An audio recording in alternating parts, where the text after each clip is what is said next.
Muito bem-vindos! Tudo bem com vocês? Estão aproveitando aí hoje? Eu espero que sim. Hoje eu trago para vocês aqui o painel Play Hard, um guia para profissionais na Gamescom Latam 2025 e a Associação Brasileira de Empresas Desenvolvedoras de Games, que é a Abra Games. Ela dá as boas-vindas aos empresários e empresas no primeiro dia aqui da Gamescom Latam.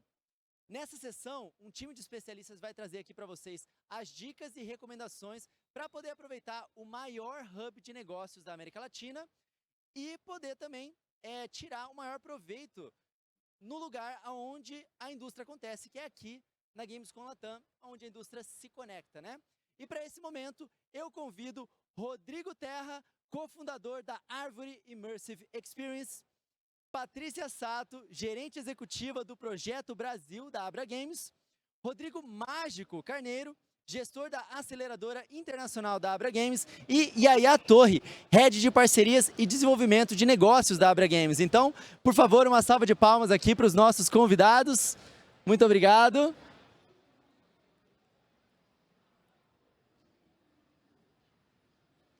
Pode entrar, gente.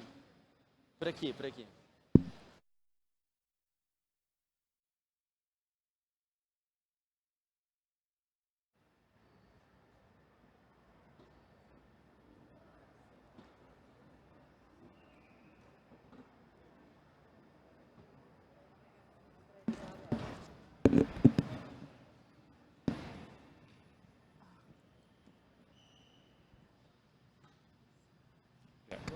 Vamos, a gente precisa entrar. Vamos aqui.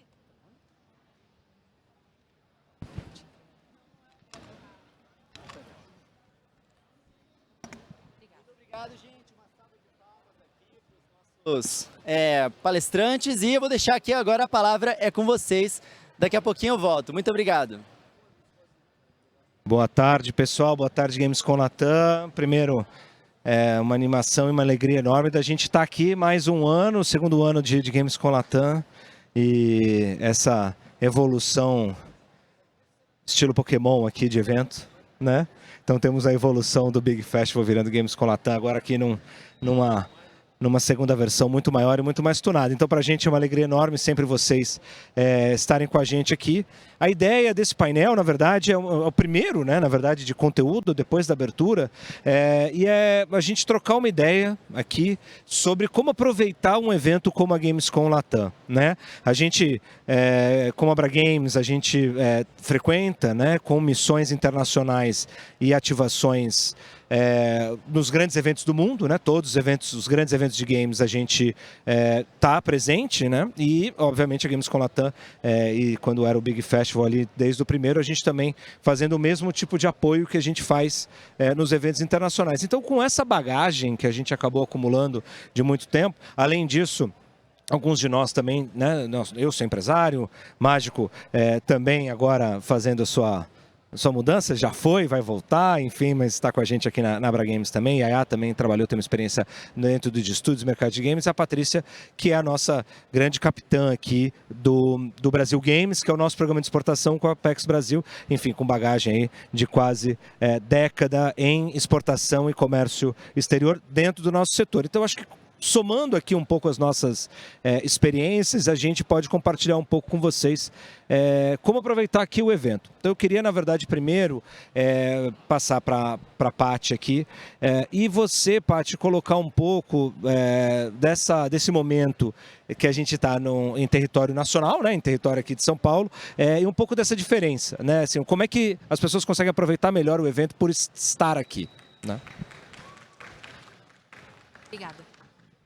Bom, gente, bem-vindos a mais uma Gamescom Latam. Eu espero que vocês estejam aproveitando esse comecinho do dia de hoje, um dia fechado só para business. E eu acho que hoje é o palco perfeito para a gente discutir exatamente como aproveitar um evento internacional. Então, quando a gente fala na terra de o aproveitamento que a gente tem num evento internacional, o que eu mais escuto de uma empresa que entra pela primeira vez no Brasil Games, eu tenho certeza que a escuto mesmo, é um pouquinho da insegurança de você ir pela primeira vez, falar com os compradores. A gente tem muito talento no Brasil, mas a gente também tem muita gente que nunca fez negócios para vender o seu talento lá fora, mostrar os seus jogos.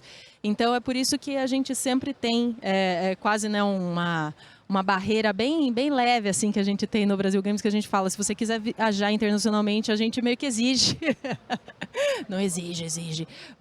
Tem uma graduaçãozinha que é você vir pela primeira vez numa Gamescom Latam, né? A gente sempre pedia que as pessoas fizessem esse primeiro teste, porque é diferente jogar em casa, né, gente?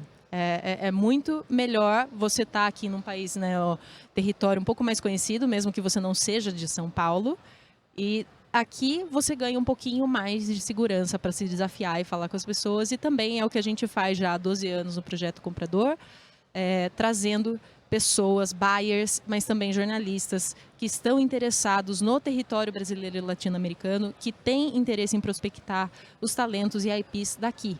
Então, é o momento em que o holofote está em nós.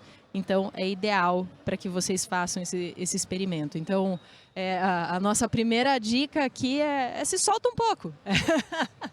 Se solta um pouco porque vocês estão jogando em casa e aqui todos os olhos recaem sobre o Brasil. Então, é uma boa hora para vocês começarem a fazer essas reuniões e começar a explorar essa veia de negócios da indústria. Maravilha, eu acho que é isso, né? A brincadeira é assim, a graduação começa aqui na Gamescom Latam para você passar para o level 2 aí da jornada internacional, né? Tem que lembrar sempre, esse aqui é um evento internacional, ele está no roteiro dos eventos internacionais e dos grandes eventos internacionais do mundo para negócios em games e para também B2C, né? Enfim, cada vez mais também o público comparece aqui no evento da Gamescom Latam, assim como outros eventos, como a Gamescom original ali em Colônia, né? E outros também eventos ao redor do mundo, né? Diferente um pouco da GDC, né? A GDC até pelo menos esse ano ela foi sempre foco no congresso e conteúdo, né? No B2B. Então a gente aqui na Gamescom Latam a gente tem um território que é um território muito misto, né? Uma coisa muito única que é essa junção do negócio em games com também uma grande exposição, né? De jogos, um festival, né? Com uma feira também em que você tem grandes expositores aqui também, grandes marcas, grandes publishers, grandes plataformas também apresentando seus jogos, sejam AA, AAA, etc. E aí perguntando para você, que é super especialista em networking também, como é que a gente pode aproveitar, assim, eu cheguei agora aqui na feira, ou eu sou novo, enfim, lancei meu primeiro jogo, mas agora eu preciso passar para o próximo nível. Quais são as oportunidades que você tem também aqui de networking, né, que é muito importante numa feira como essa também? Então, eu acho que a principal coisa que você tem que ter em mente é que tudo é uma oportunidade de networking. Você tem que estar disposto, você tem que sorrir, você tem que estar aberto a conhecer pessoas, fale, pergunte, se apresente, ande com as informações super na ponta da língua. Aproveite os mixers que tem, são um momento mais descontraído de você conseguir fazer um networking. Investigue, procure saber quais festas também tem. Qualquer tipo de evento que proporcione a oportunidade de você conhecer mais pessoas. Então tem, por exemplo, o Speed Meeting, que é uma ótima oportunidade de você conhecer em pouco tempo uma grande gama de players que possam vir a fazer negócios. E a outra parte nem sempre o negócio vai sair na hora, ali, naquela primeira reunião. Então, crie conexões, crie amizades, crie interesse no que o outro está procurando. Eu acho que são dicas para você não ficar tão ansioso, né, de conseguir ter alguma coisa e criar um relacionamento a longo prazo. Às vezes hoje não tem uma oportunidade naquele cenário, mas pode ser que tenha ali. E compartilhe também com os seus amigos, com as pessoas que você conhece, oportunidades que você sabe que podem ser interessantes para eles. Da mesma maneira que você faz para os outros vão fazer para vocês. Eu acho que é uma rede que todo mundo se ajuda.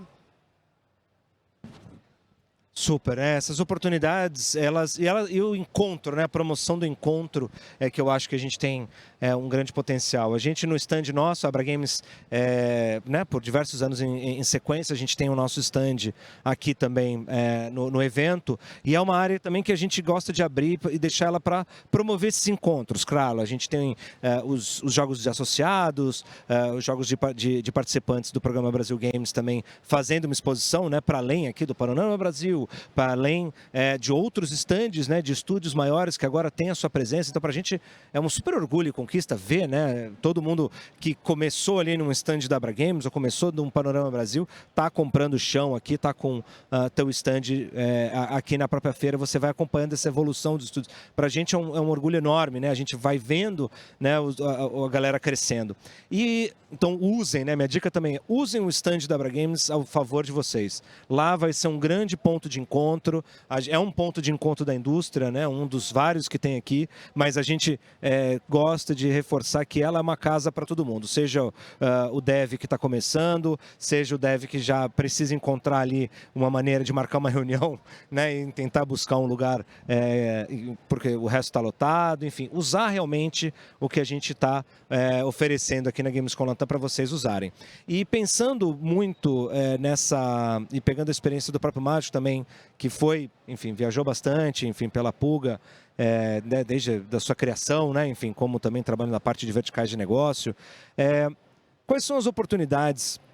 Já começou a falar um pouquinho das oportunidades aqui também, mas dentro de um evento como a Gamescom Latam, como é que a gente trabalha esses players internacionais que estão aqui, ou mesmo também essa abordagem que eu vejo ali, de repente tem um diretor de marketing ali da Lenovo que eu posso conversar e eu não sei. Como é que a gente trabalha essa abordagem ali para a gente poder fazer uma parte de desenvolvimento de negócios aqui também? Mesmo se eu estou começando ou mesmo se eu já sou um pouquinho mais veterano na indústria? Boa. Oi, pessoal, boa tarde, tudo bom? Eu sou o Rodrigo Carneiro, na indústria você me conhece como mágico. Não vou fazer nenhuma magia aqui, porque eu não sei fazer mesmo. Bom, eu sou de Recife, eu era o CEO da Pulga. A Pulga ela foi vendida lá em 22 para o grupo da Roommate. E atualmente eu estou como o head da aceleradora da Brasil Games.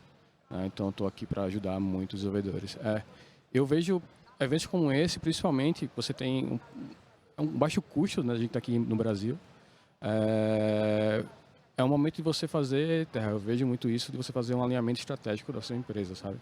Então você vai conversar com pessoas que estão lançando jogos atualmente, também tem uma pipeline ali de produção para os próximos 2 anos, e você vai conseguir entender melhor o mercado e conseguir setar, né, sua estratégia para isso, né? Porque você pode estar pensando, eu vou focar em mobile, mas aqui você vai conversar com empresas que talvez o mobile não seria o foco atual do seu jogo, ou não, o mobile realmente funciona, o user acquisition funciona de tal forma. Então você tem empresas que fazem todos os tipos seja de serviço, de desenvolvimento de jogos, que estão vindo para cá, e você consegue não perder um tempo em criar uma estratégia que ela não esteja alinhada com o mercado, né? Então eu vejo eventos como esse nesse caminho, e a abordagem ela é muito simples, né? Porque todo mundo está muito aberto.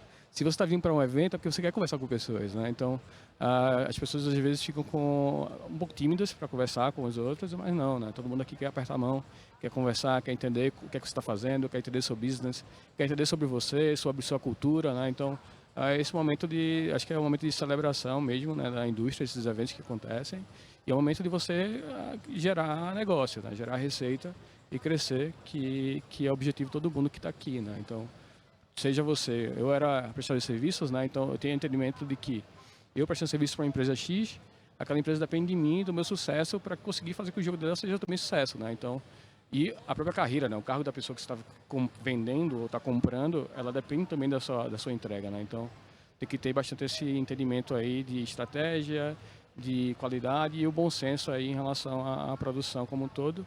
E é isso, todo mundo está muito aberto a conversar, né? Então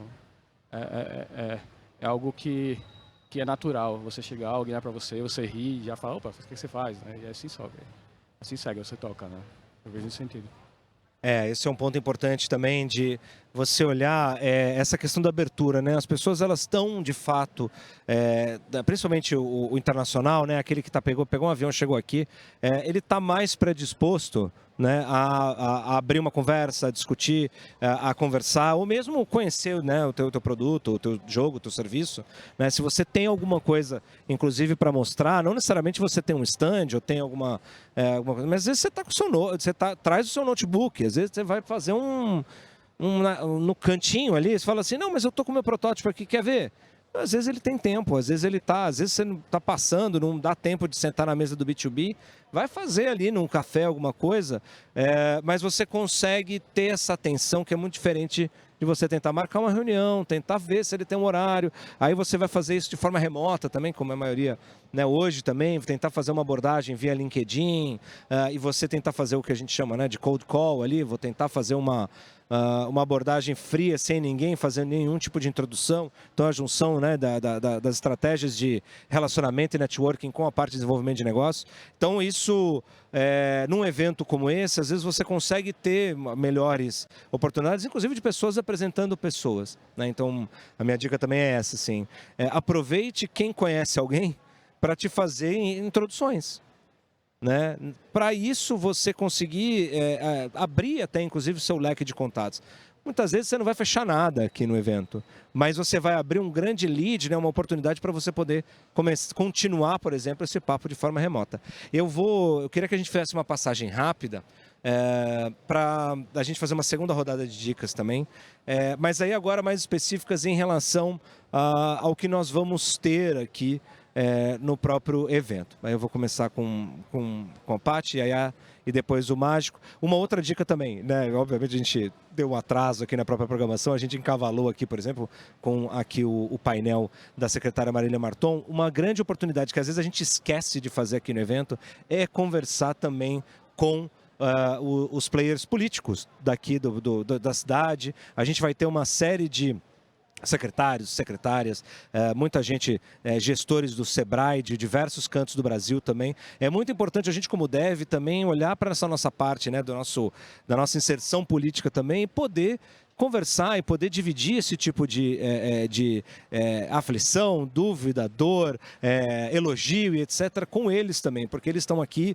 mostrando, né, o que estão fazendo para o setor, né, mas é um trabalho, uma construção que sem a nossa voz de comunidade, né, e de setor, trazendo demandas para o setor público, não acontece nada. Né? Então eles precisam o grande insumo do poder público de fato o que a gente traz. Então a Gamescom Latam e aqui nosso trabalho da Abra Games do Brasil Games também trazer muito das autoridades aqui também para que escutem vocês, para que ouçam as suas demandas, para que você consiga, inclusive, também colocar esses pontos. Do mesmo modo que a gente falou do BizDev e da disponibilidade de escuta, né? Imagina a agenda de uma secretária de Cultura do Estado de São Paulo, como se você for tentar marcar uma audiência. Mas ela está aqui, assim como também a secretária do Audiovisual, a Joema Gonzaga também, enfim, dentro do Ministério da Cultura também está aqui no evento. Então a gente pode ter diversas autoridades aqui que são importantes também de você trocar uma palavra, né? Trocar um elogio ou realmente trocar uma informação ou demanda também. Diversas outras autoridades aqui também de vários estados.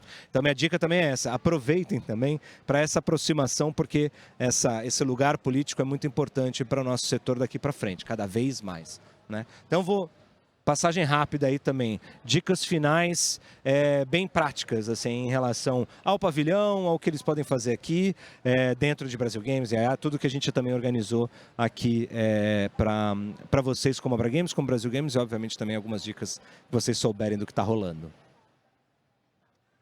A primeira dica, deem uma olhada na trilha, em especial também trilha, fica aí o merchanzinho, né? Sem vergonha nenhuma.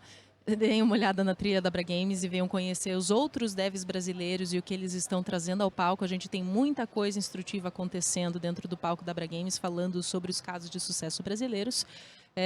A EA mencionou aqui o Speed Meeting. Speed Meeting é uma coisa nova que a gente está fazendo pelo Brasil Games hoje, mas a gente também tem um oferecido, né, pela Prefeitura de São Paulo, que também é muito bacana. Para quem não conhece, é diferente do modelo de rodada de negócio que começa amanhã, é algo muito bacana. Mas também, eu acho que a dica principal na mesma linha do vem abordar todo mundo, né, e vá atrás, né, das pessoas onde estão, né, aquilo que te tem interesse, você vai achar outras pessoas que têm o mesmo interesse, venha também conversar com a gente na Abra Games, lá no stand ou lá na rodada de negócios. Todos nós somos muito, muito acessíveis. Você falou, né, Terra, de fazer uma evolução, né? Faz primeiro a sua graduação aqui, depois você vai subindo. Eu não vejo nem como evolução, é mais uma escolha de classe, assim, né? Se você quer saber, putz, eu queria entrar em cenário internacional, não sei como, vem bater um papo comigo. Eu te explico as feiras que a gente trabalha e a gente pode ver para que classe que você vai, se você vai para vamos trabalhar uma Talk Game Show, vamos trabalhar uma GDC. Fica o spoiler, né? A gente tem também painéis falando sobre a Abra Games e o projeto amanhã. Então, a gente também tem um pouquinho disso acontecendo aqui. Yaya? Outra coisa interessante de olhar é explorar bem o chão aqui. Olhar todos os estandes, perguntar, por exemplo, tem alguns estandes do governo, estandes públicos, né, se a gente pode chamar assim, e procure saber quais são as oportunidades que eles oferecem, porque existem diversos programas nas mais diferentes áreas e atuações, desde até ajudar numa viagem internacional, quantas vezes reforçar a capacitação, educação, incubação. Existem várias oportunidades por aí. Pesquisem, essa é a minha dica. E precisando também estou à disposição, ou no stand, ou por aí afora. É isso. Boa. Eu vou falar só uma história bem rapidinha. Eu, quando comecei na Abra Games, foi em 2018. E eu vim para o Big em 2018, eu tinha 8 pessoas na empresa. Né? E aí eu vendi, estava no projeto da Brasil Games, eu vendi a empresa em 2022, a gente tinha 155 pessoas, né? Depois de 4 anos, foi um crescimento bom. Então, acho que a dica-chave, na verdade, eu vejo é o seguinte, entrem, né? Hoje a gente, dentro do Brasil Games, tem o projeto para novos entrantes, né? Que é um projeto que você não paga por isso, né? Você só se inscreve, fala com o Paty, comigo, né, com o pessoal também no Instituto da Abra Games, que vocês conseguem entrar como novos entrantes. E isso vai dar para você acesso a algumas coisas. Por exemplo, Speed Meeting, quem está participando atualmente são as pessoas que estão no projeto da Abril do Brasil Games como entrantes ou como associados ao próprio projeto. Né? Então, essa é a minha dica-chave. Né? Fiquem perto da associação, da Brasil Games, participem, se inscrevam também. Vocês, não somente aqui dentro do Speed Meeting, mas também depois desse evento, vão ter também outras rodadas, também webinars também dentro do projeto para oferecer para as pessoas, né, Paty? Paty abriu ali que Paty é empolgada com isso. A gente está entrando numa linha nova de projeto Brasil Games, que vamos falar mais amanhã, mas já dando spoiler. A gente está abrindo, fazemos muito bem já a promoção comercial. Estou até vendo o nosso gestor está andando aqui, está olhando, o gestor da PEX olhando, fala do programa de capacitação. Então, esse programa novo, Plano Entrante, que o Mágico falou, é um plano isento de anuidade, né? Vocês sabem, né? A maioria das pessoas já tentou pelo menos olhar como entrar na Abra Games. Para entrar no projeto setorial agora, a gente tem um plano realmente pensando nessa questão de crescimento de indústria, para a gente tornar a base da nossa pirâmide um pouco menos esse platô, e a gente começar uma inclinação na nossa pirâmide. E vem, junto disso, vários projetos que a gente vai apresentar nessa semana, ao longo do ano. Um deles é um programa de capacitação que a gente está abrindo junto aos empresários já mais velhos, os veteranos da Abra Games, que também estão interessados em contribuir com o restante da indústria. Então, reforçamos de novo, né? Quando a gente fala todo mundo está muito aberto a conversar, é verdade. Tem gente dentro da Abra Games, eu estou vendo alguns aqui no palco até, que já são mentores e são pessoas interessadas no crescimento de outras empresas menores, porque tem espaço para todos. Então, vocês vão saber mais a respeito disso, venham também no stand saber sobre o plano entrante, sobre as coisas novas que estão nascendo, também aceleradora, mas também amanhã a gente tem outras oportunidades, outros editais, outras coisas acontecendo. Deem uma olhadinha na programação, vocês vão entender do que a gente está falando. E venham ver todas as coisas novas que estão sendo lançadas, a grande maioria delas acessível a todas as empresas brasileiras. Exato, eu não perderia essa Gamescom Latam por nada, vários anúncios. Eu só vou aproveitar até, inclusive, que a Marília acabou de terminar, mas as ações aqui de São Paulo também são feitas em parcerias com a própria Abra Games e várias novidades ali estão sendo anunciadas para quem é de São Paulo e para quem tem empresa do CNPJ aqui de São Paulo.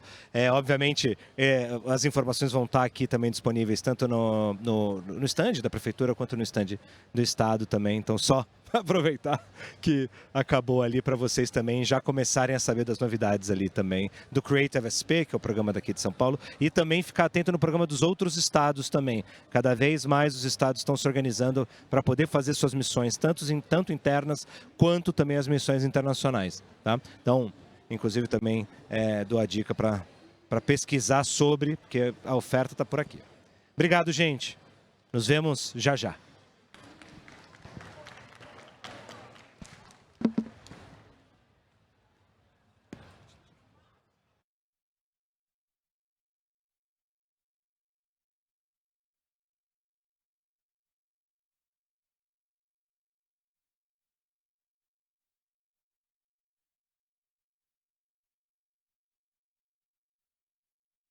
Entrei mais tarde. Obrigado, viu? Muito obrigado, gente. Agora, a gente vai abrir aqui uma série de 3 apresentações de 20 minutos cada, de 3 empresas diferentes que fazem história aqui na indústria dos games. A primeira delas, cara, é de um cara que eu gosto bastante, eu já conheço ele há bastante tempo, e eu quero abrir essa sessão com a Plugin Digital, para vocês poderem descobrir quem são eles, o que eles fazem e como eles ajudam a moldar a indústria dos games. É uma empresa estrangeira que está trazendo e dando muita atenção aqui para a América Latina. E quem vai apresentar o projeto deles é um cara muito gente boa, que tem uma visão de negócios e vai poder dizer para vocês como vocês podem colaborar ou trabalhar com a Plugin Digital. O Senior Business Developer Stanislas Peyrats. Seja muito bem-vindo, meu querido. Pode chegar, vou lá buscar ele, já volto. Opa, uma salva de palmas aqui, pode entrar. Thank you so much. It's great to have you here. Now the stage is all yours. I'll be paying attention to everything you're saying. So please, our audience is waiting for you. I'll see you soon. Thank you so much. Yes, you can have this. Brilliant. Thank you so much. Thank you. Hello, everyone. I don't know if you hear me properly. I hope so. I apologize. I do not speak Portuguese, so I will do this presentation in English. A little bit about Plugin Digital, who we are. So we're... Thank you. How do I use that? All right, yeah, that's awesome. So Plugin Digital, we've been in this industry since maybe 2010, I think so it's been a while. We're a publisher and a distributor. So literally half of our activities is distributing games, Steam keys on any platforms. It could be Steam, it could be console, it could be mobile. So that means like if you just like need help to reach out to a bigger audience, it could be a publisher, it could be a studio, you can reach out to us and we'll do that. But now half of our activities for the past 10 years or so have been being a publisher. So we used to have 2 publishing labels, Villagers and PID Games, and now they're just merged into one. So a little bit more about me before I go on, because I mean it's always nice to know who you're talking to. So my name is Stanislas June Peydat. Most of people call me June. I've been in this industry for 13 years, which kind of like honestly makes me feel old. I was raised in Japan. My mother's Japanese. I was raised in Japan, so I worked almost all my career there, and I worked on Kenshin, Ni no Kuni, Final Fantasy and games like that before I moved to an indie game label. And then I was scouted by Plugin Digital in France. I founded PID Games, which was one of the 2 publishing labels. I had that for a few years, and after the merging of the label, I'm now in charge of business development for publishing in general, finding cool games. So if you have cool games to pitch, please pitch them to me. And also, I live now in Latin America, I live in Colombia, so also in general, developing the business activities around here is also part of my daily job. So, what do we do with distribution exactly? So we help publisher and studio reach out a bigger audience, as I say. So everyone knows there's Steam, obviously. There's Good Old Games, there's Epic Game Store. Those are like the big 3 of the PC video gaming industry, let's say. But what people don't know is there's about 200 alternative store that could go from Humble Bundle, Green Mind Gaming. I think right here you have Novum in Brazil. So there's a lot of other stores that would give the opportunity for publisher and studios to maximize their sales. So we do that. Instead of you reaching out and managing individually each and every store, we actually take care of it and take a very small cut. Part of it is that we also handle business development for all those publishers and the studios. What it means is that, for example, we would, you never heard of cloud gaming. Well, there's about like 10, 15, 20 companies that do cloud gaming. So what do? We reach out to them, we strike those deals. You want a humble bundle, you want a giveaway on Epic, you want to be on Amazon Luna, you want to have a Twitch giveaway. All of these are extra cash flow that, you know, keep on coming in throughout the years. So we negotiate that because we have a big catalog. We have like the biggest team account on the planet, actually, because of a huge catalog. All these companies, they come to us because they need content. Yeah, that could be Amazon, Twitch, even Crunchyroll with the Game Vault. So we negotiate those deals, we make that money, take a small cut, and then we pay you. So that's what Plugin Digital does as far as distribution is concerned. For PC, we also do console distribution. That means that you have a cool console game, you have no idea how to release it, we'll take care of that. And we have a mobile distribution pool as well. So anything HTML5, anything, you know, all those cool portals that are a little bit hard to access, we facilitate that, and basically it's just like one-stop army. Like you go to that one place, that one company, that one store, we just handle everything, and then we give you the big cut. So that's what Plugin Digital does. Now, DVillages is the big thing. DVillages is the publishing branch. So with DVillages, we publish games like I'll Buy Wildlife Adventure, Gravity Circuit, Big Helmet Heroes, Caravan Sandwich, Forgotten City. I don't know if I said that already. So that's the publishing ones. That's the cool stuff. So with publishing, what do? Well, we do it all. So that means that we find cool games. So if you have a game, you pitch it to me. We're cool. We're playing it. We see the pitch deck. We like it. So we do fundings. I mean, we will fund your production. We put to your disposal a production team and a marketing team that will help both producing your title, market your title. You get also the distribution deal with it and the business development. So we'll take over all of that, help you make your game, fund it, market it, produce it, the whole 9 yards, right? And then we handle it like a normal publisher do, right? Recoup and rev share. I could actually talk a little bit more about that later. The one thing that sets us apart a little bit when it comes to publishing is that we're really cool guys. We really try to be the good guys there. So we have a pretty nice team. We have a rule of thumb is that we'd never work with someone we wouldn't go and have a beer with, right? So that means that we need to like you in order to do business with you, because now we're going to be stuck together in a bad relationship for years, and no one wants that. So we also try to be pretty ethical with it. We do, we don't recoup everything. We do the 90-10 recoup scheme. We really try to be as fair as we can for studios, because you hear horror story in the publishing world all the time. So we're really trying to learn from that and be as fair as we can. So we're super ethical. We're also super accessible. I'll be actually here on the show floor for the next 3 days. I'm pretty packed, but you can always talk to us, send an email. We review absolutely everything. If we don't take it, we'll tell you. But yeah, as far as publishing is concerned, DVillages, we're trying to do things pretty ethically, but I'll dive into that a little later. So a few of our games, not in any particular order. So we have Fable Dome, Big Helmet Heroes, Gravity Circuit, I'll Buy Wildlife Adventure, Caravan Sandwich, Forgotten City, and about 30 more. As you can see here, there's absolutely no pattern of genre. If we like it, we'll take it. The old motto used to be no rules, just games. So, we have 2D side scroller, Mega Man-like. We have a beat them all. We have a construction title. We have 2 open worlds. It's pretty chill, right? As long as we like it, as long as your game is cool, we'll take it. Again, I'll dive into it a little later. All right, that was the last slide. So, distribution is nice, but it kind of speaks for itself. I just wanted to dive a little bit more into the publishing activities and what exactly we do. And to add some gravitas to my presentation, I'm going to sit down, also because I'm super old.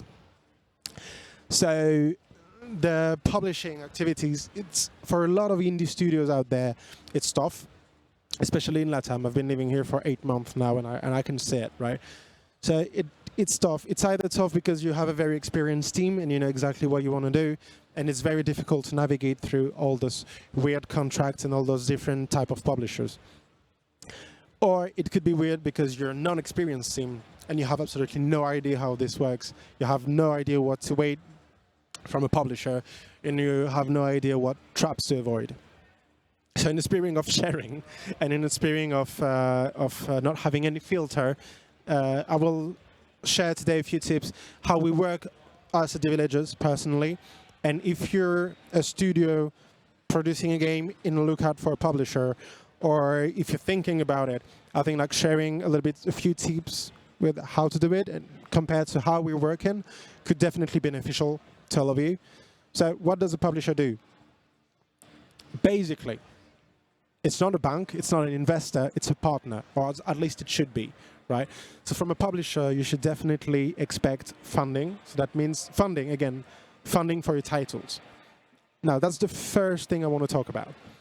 A lot of people, because especially with COVID, with the COVID bubble that happened, that now has been burst, we've seen a lot of investors swapping in the industry. People that were not professional, not publisher, that have no knowledge of video games, that just saw all the cash that was generated during COVID and thought, I want to be a part of that, right? So we've had a lot of investors coming in from all corners of the world. A publisher is not an investor. What is the difference? An investor will give you money and take a part of your company. Right? It's like, okay, you need $1 million, I will give you $1 million, but give me 20% of your company or 30% of your company, and you're stuck with that. It's very different.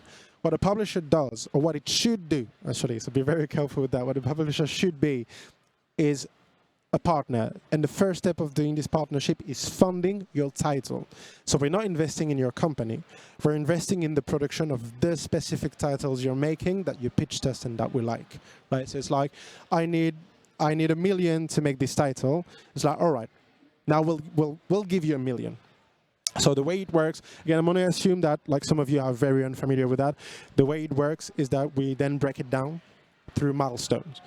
So that means that throughout all the production, we go like, all right, and at this date, you're going to have this in your game, at this date, you're going to have this in the game, and etc., right? And each milestone is a deliverable, and its deliverable triggers a payment. And at the end of the day, we basically financed your studio throughout the entire production. And why do I say that we're a partner and not an investor? Because it doesn't serve us to just give you money. You don't come to us because you need money. You come to us because we have a skill set that you need, and we go to you because you have a skill set that we need, right? Your skill set is to be able to design a great game and to put your passion into it, to have your vision. Our skill set is that we've been professional for years and years and years, and we've seen it all, right? So our skill set is we're producers. We know exactly the problem you're going to encounter. Oh, you know the problem you're going to have with localization. You know the problem you're going to have with porting your games. You know the problem you're going to have with delays and events, and oh no, we need a demo for that specific date. So that's the skill set we have. We're producers. We know how to produce your title. And every problem that you will face, we've faced them before. So that's the first thing that you come to us for. The second thing that you come to us for is this extra money for production, because localizing your game, going through QA, going through porting, all of this costs money, right? So you come to us for that. And then the last thing you come to us for is marketing. It could be you're the best studio on the planet, but marketing your title, conveying that message to the player, handling the communication, handling all the business development, how to talk to Xbox, how to talk to PlayStation, Nintendo, Valve. You could be the best studio on the planet. You don't necessarily know how to do that. We do, right? So that's why we need to work hand in hand. Our production team will help you make the best game possible, including giving you feedback. If something doesn't work, we will tell you, this doesn't work, this needs to be changed. We did play test, the design doesn't work in this specific part. So we're working together. It's not just like we're giving you a bunch of money, we're stepping back and we're coming back when it's done, right? We're working with you to make sure that your job is easier, to make sure that you're shipping the best game possible, and to make sure that at the end of the day, this is a success, right? So that's what a publisher should do. Anything shy of that, any publisher who just like leaves you to do whatever you want without giving you any feedback or whatever, this should be a red flag. On top of that, there's one thing that you should be very mindful. So again, I will highlight some tips based on how we work at Plugin Digital, at Devillages in particular. What is recoupable? So again, I'm going to assume that you don't know, just for the sake of the conversation. Recoupable is basically money that's invested that we need to make back, right? So some of the money that we're going to invest in the title is going to be recoupable, and some of the money that we invest in the title is going to be non-recoupable. What does that mean? It means that, for us at least, any external production and any external marketing will be recouped, as well as the funding. So I mean that the money we give you will make it back.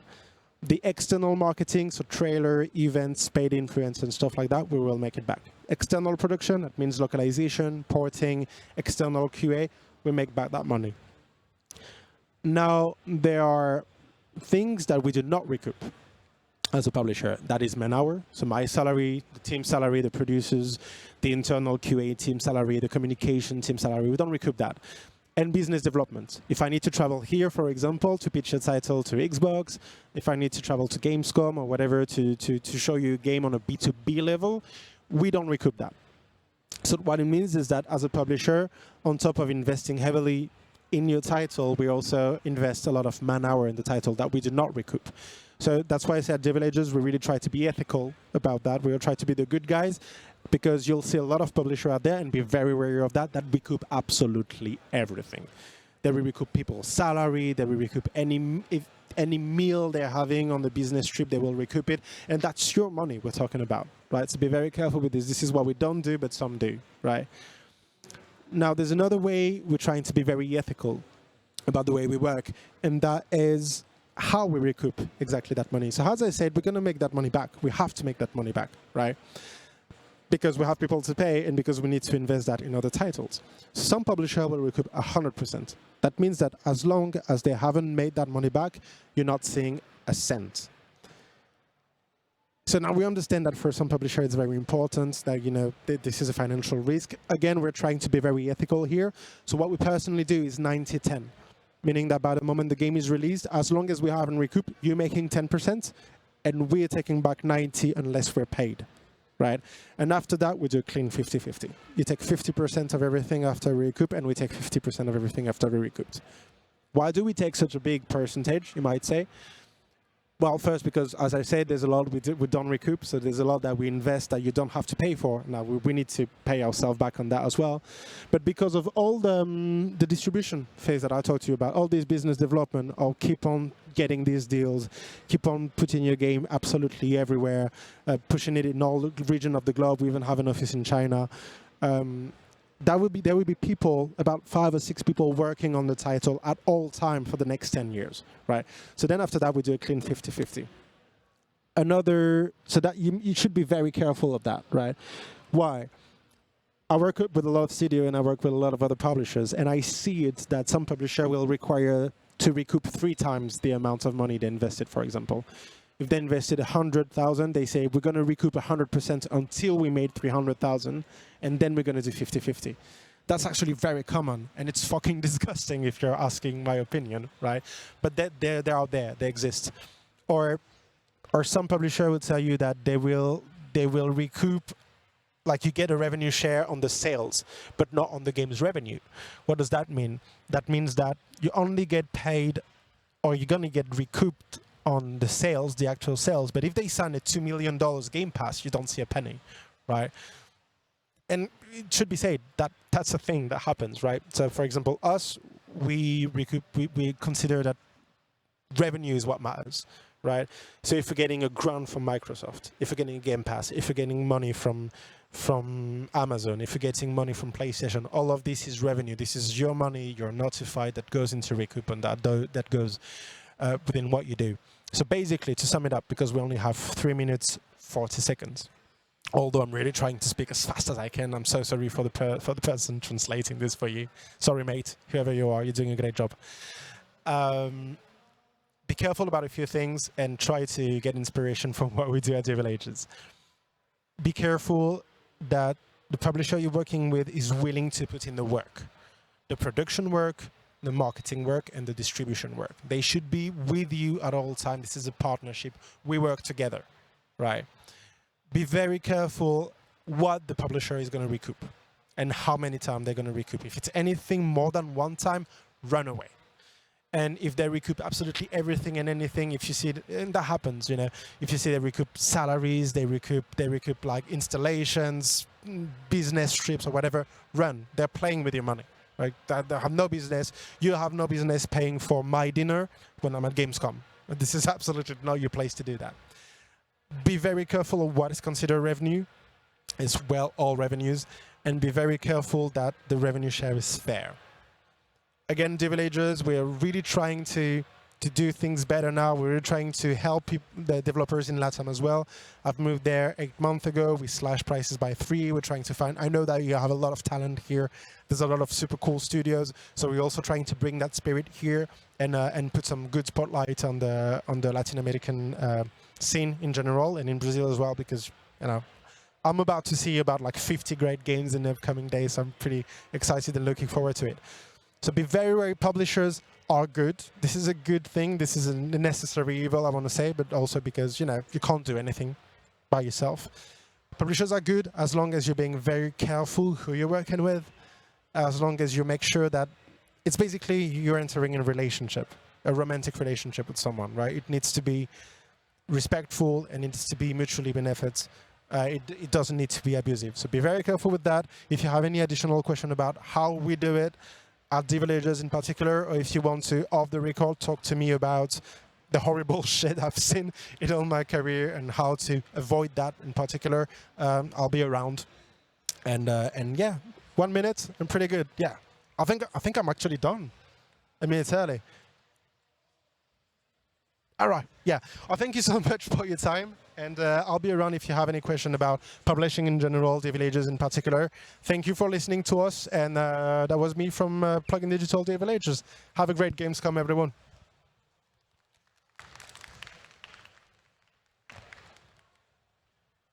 Thank you so much, my friend. Great presentation. I heard it all. I learned a lot. We'll be talking on the backstage later. Thank you so much for everything. Muito obrigado, pessoal. Espero que vocês tenham gostado aqui da apresentação. Agora, mais uma sessão de 20 minutos, mais uma vez também falando sobre publishing de games para PC e para consoles. A gente vai aqui saber mais sobre o que a Kwalee faz e como ela ajuda a moldar a indústria dos games. Eu estava conversando com ele ali no backstage, tem muita coisa interessante para vocês ouvirem. Então, para apresentar os seus projetos, seus negócios e a sua visão, eu convido o Senior Games Scout da Kwalee, Connor Jones. Welcome to the stage. Hello. Thank you so much. Hello, thank you. Well, the stage is all yours. I'll be seeing you soon, and thank you so much for being here with us. Thank you. Hi, my name is Connor Jones, and I'm here to tell you a little more about Kwalee. So this talk is going to be the most interest to you if you are a developer looking for a publisher, if you are just interested in publishing, or you're just looking to find out about some cool new games. So before going fully into Kwalee, first I'll tell you we are a global publisher with 350 employees worldwide. But before diving in deep, I would first like to give you a bit of gaming history.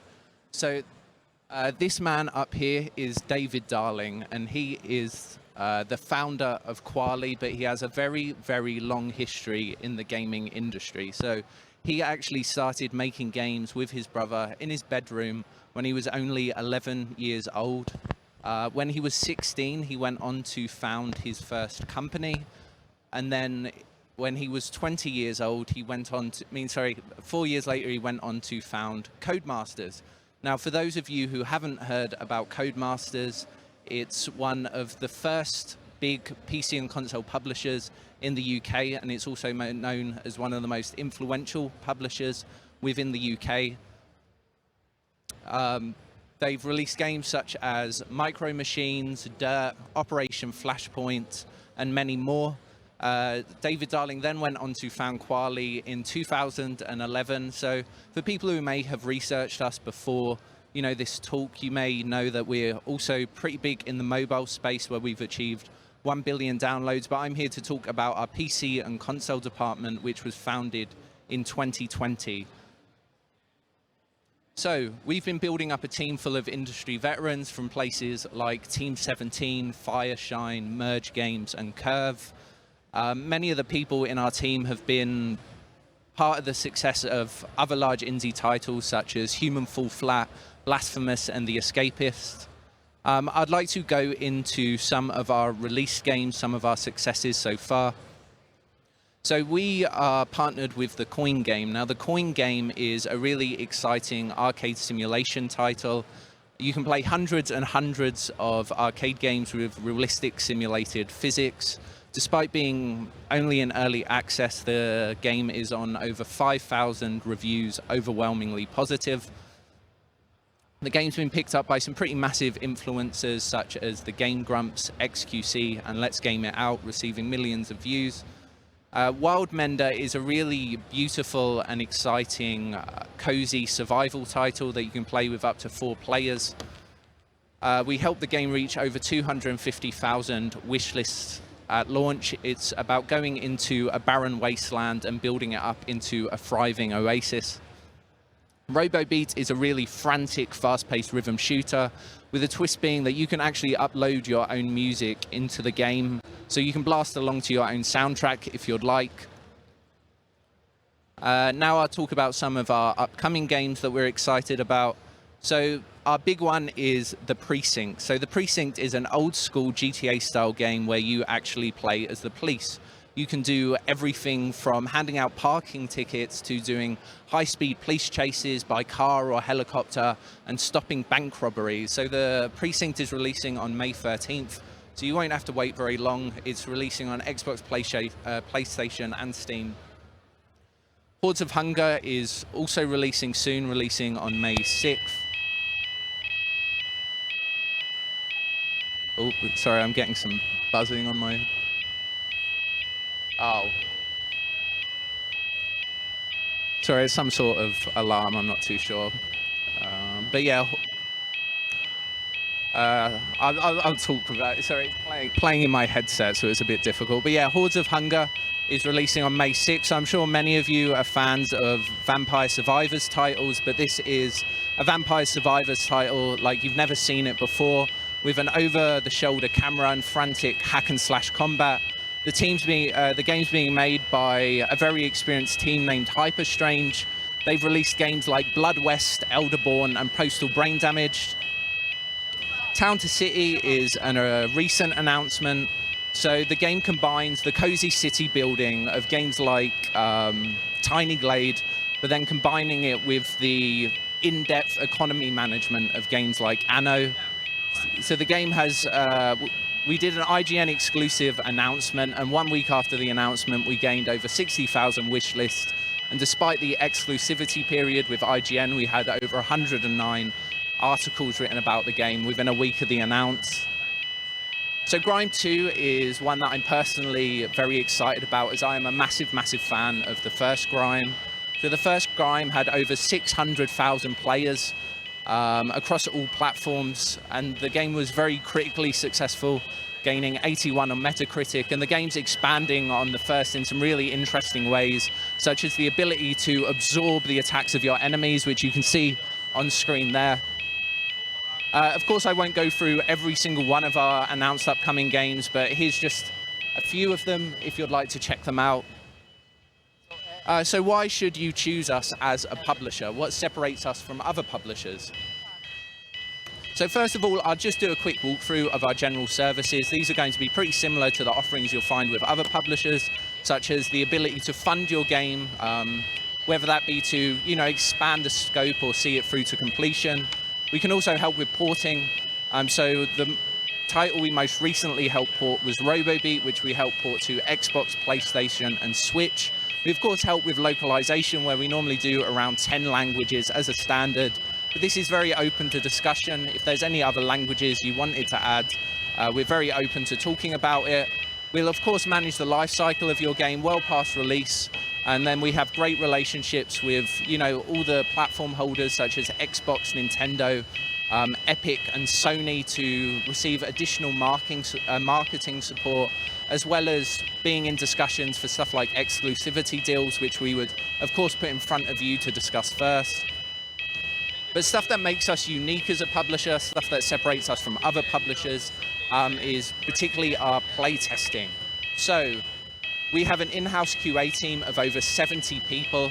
Because this is in-house, such as any other in-house service that I mentioned today, it's completely non-recoupable. You have a direct line of communication with QA, and we do all of this just to ensure that every game we work with is as bug-free as possible, helping you get the best reviews for launch. We do in-house playtesting. Every game we do sign, of course, everyone in the team is very passionate about. As part of our signing process, everyone in our department will play your game. They're a key part in the decision-making process. Everyone in the team gives the thumbs up, which just shows that we are passionate about the games we sign. But beyond this, we also do professional external user testing. So we get a large focus group to play your game. They leave, detailed feedback. All the footage of them playing is recorded and handed back to you, and we do this to help inform your development along the way. It also comes with a mock review score, again, just helping you inform your development. In terms of marketing, again, we have a very large internal marketing team. Again, this means that everything we do here is not accounted into funding, although some marketing stuff such as external costs will be. Anything we do with our internal team is free to you. So we have a product marketing team. So it's their job to draw up a product marketing plan and drive the promotion of your game. A community management team who's going to be building a presence for your game across every social media platform. We do put particular focus into Discord, where we've helped many games cross the 10,000 Discord follower mark. We do this through stuff like giveaways, competitions, and then we do also have a few bilingual community members, so we can help foster communities from places such as China and Japan. You'll have an influencer and media manager assigned to your project, and what they're essentially going to be doing is helping find influencers who play similar types of games where there's really good audience crossover and getting them to play. We have a creative team whose job is to, build assets and trailers for your game. All the trailers for all of our games currently have been made in-house. So again, this is something you will never see the cost of. It's essentially free to you. We have a very, very good creative team making these trailers, and the trailers speak for themselves if you want to check out any of them from titles, again, such as The Precinct. So enough talking about our marketing team. I'd now like to give you a few case studies of what we've achieved in the past. So RoboBeat was a great example where we did some pretty creative stuff. So we helped build a Discord community 13,000 strong. We did a massive influencer campaign with a key target in Latin America, actually. And with this, we achieved over 34 million impressions for launch. But the thing I'm most excited to talk about is some of the more creative stuff we did. So we set up bundles with some of the biggest names in FPS, like Dusk, Ultrakill, but then also some of the biggest names in rhythm games, such as Metal Hellslinger and Crypta the Necrodancer. But beyond this, we took it a step further, and we actually featured content from those games in RoboBeat, so you could blast along to music from BPM, Dusk, or Ultrakill and find rooms from those games within RoboBeat as Easter eggs. So the one I'm really excited to talk about is The Precinct. So that number up there is actually outdated. We've actually got it to over 700,000 wish lists currently. It's in the top 50 wishlisted games, on Steam. And then we had a very successful NextFest demo, which received over 100,000 demo downloads in just 24 hours. It's currently sitting at 2,200 reviews, overwhelmingly positive. So something else that separates us as a publisher is the fact that we will cover your legal fees at the contract stage. So we do this for a few reasons. Obviously, first and foremost, we want to make sure that you thoroughly understand the contract. You thoroughly understand what it's like to work with us. But beyond that, we also see the contract as a draft to be iterated on. So we want a lot of back and forth in the contract stage. We want the contract to be at a point where we're both very happy and excited to work with each other. And beyond that, we also do know it's likely you may be talking to a few publishers at the contract stage. And we know those legal fees very much do add up. So it's just a way to also help keep the costs down.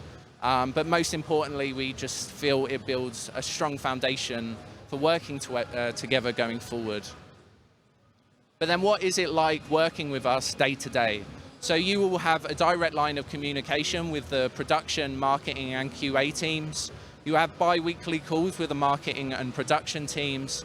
Particularly for marketing, we think this is super important because obviously you know your community very well. You are building your game around that community, so we want to keep you as part of the process.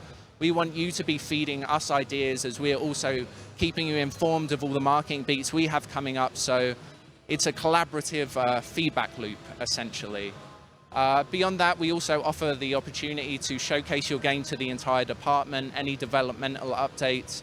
You'll be in a Slack channel with direct access to anyone in the team at any point. So we very much recommend that you post updates on your development so we can provide feedback. But most importantly, creative decisions will stay with you. So we have a pretty in-depth due diligence process where we will ask you a lot of questions about your game and its development, but this is all to fully understand your creative vision. So at the point that we sign on your creative vision, we are completely behind it. So we will never, force your hand creatively in any way.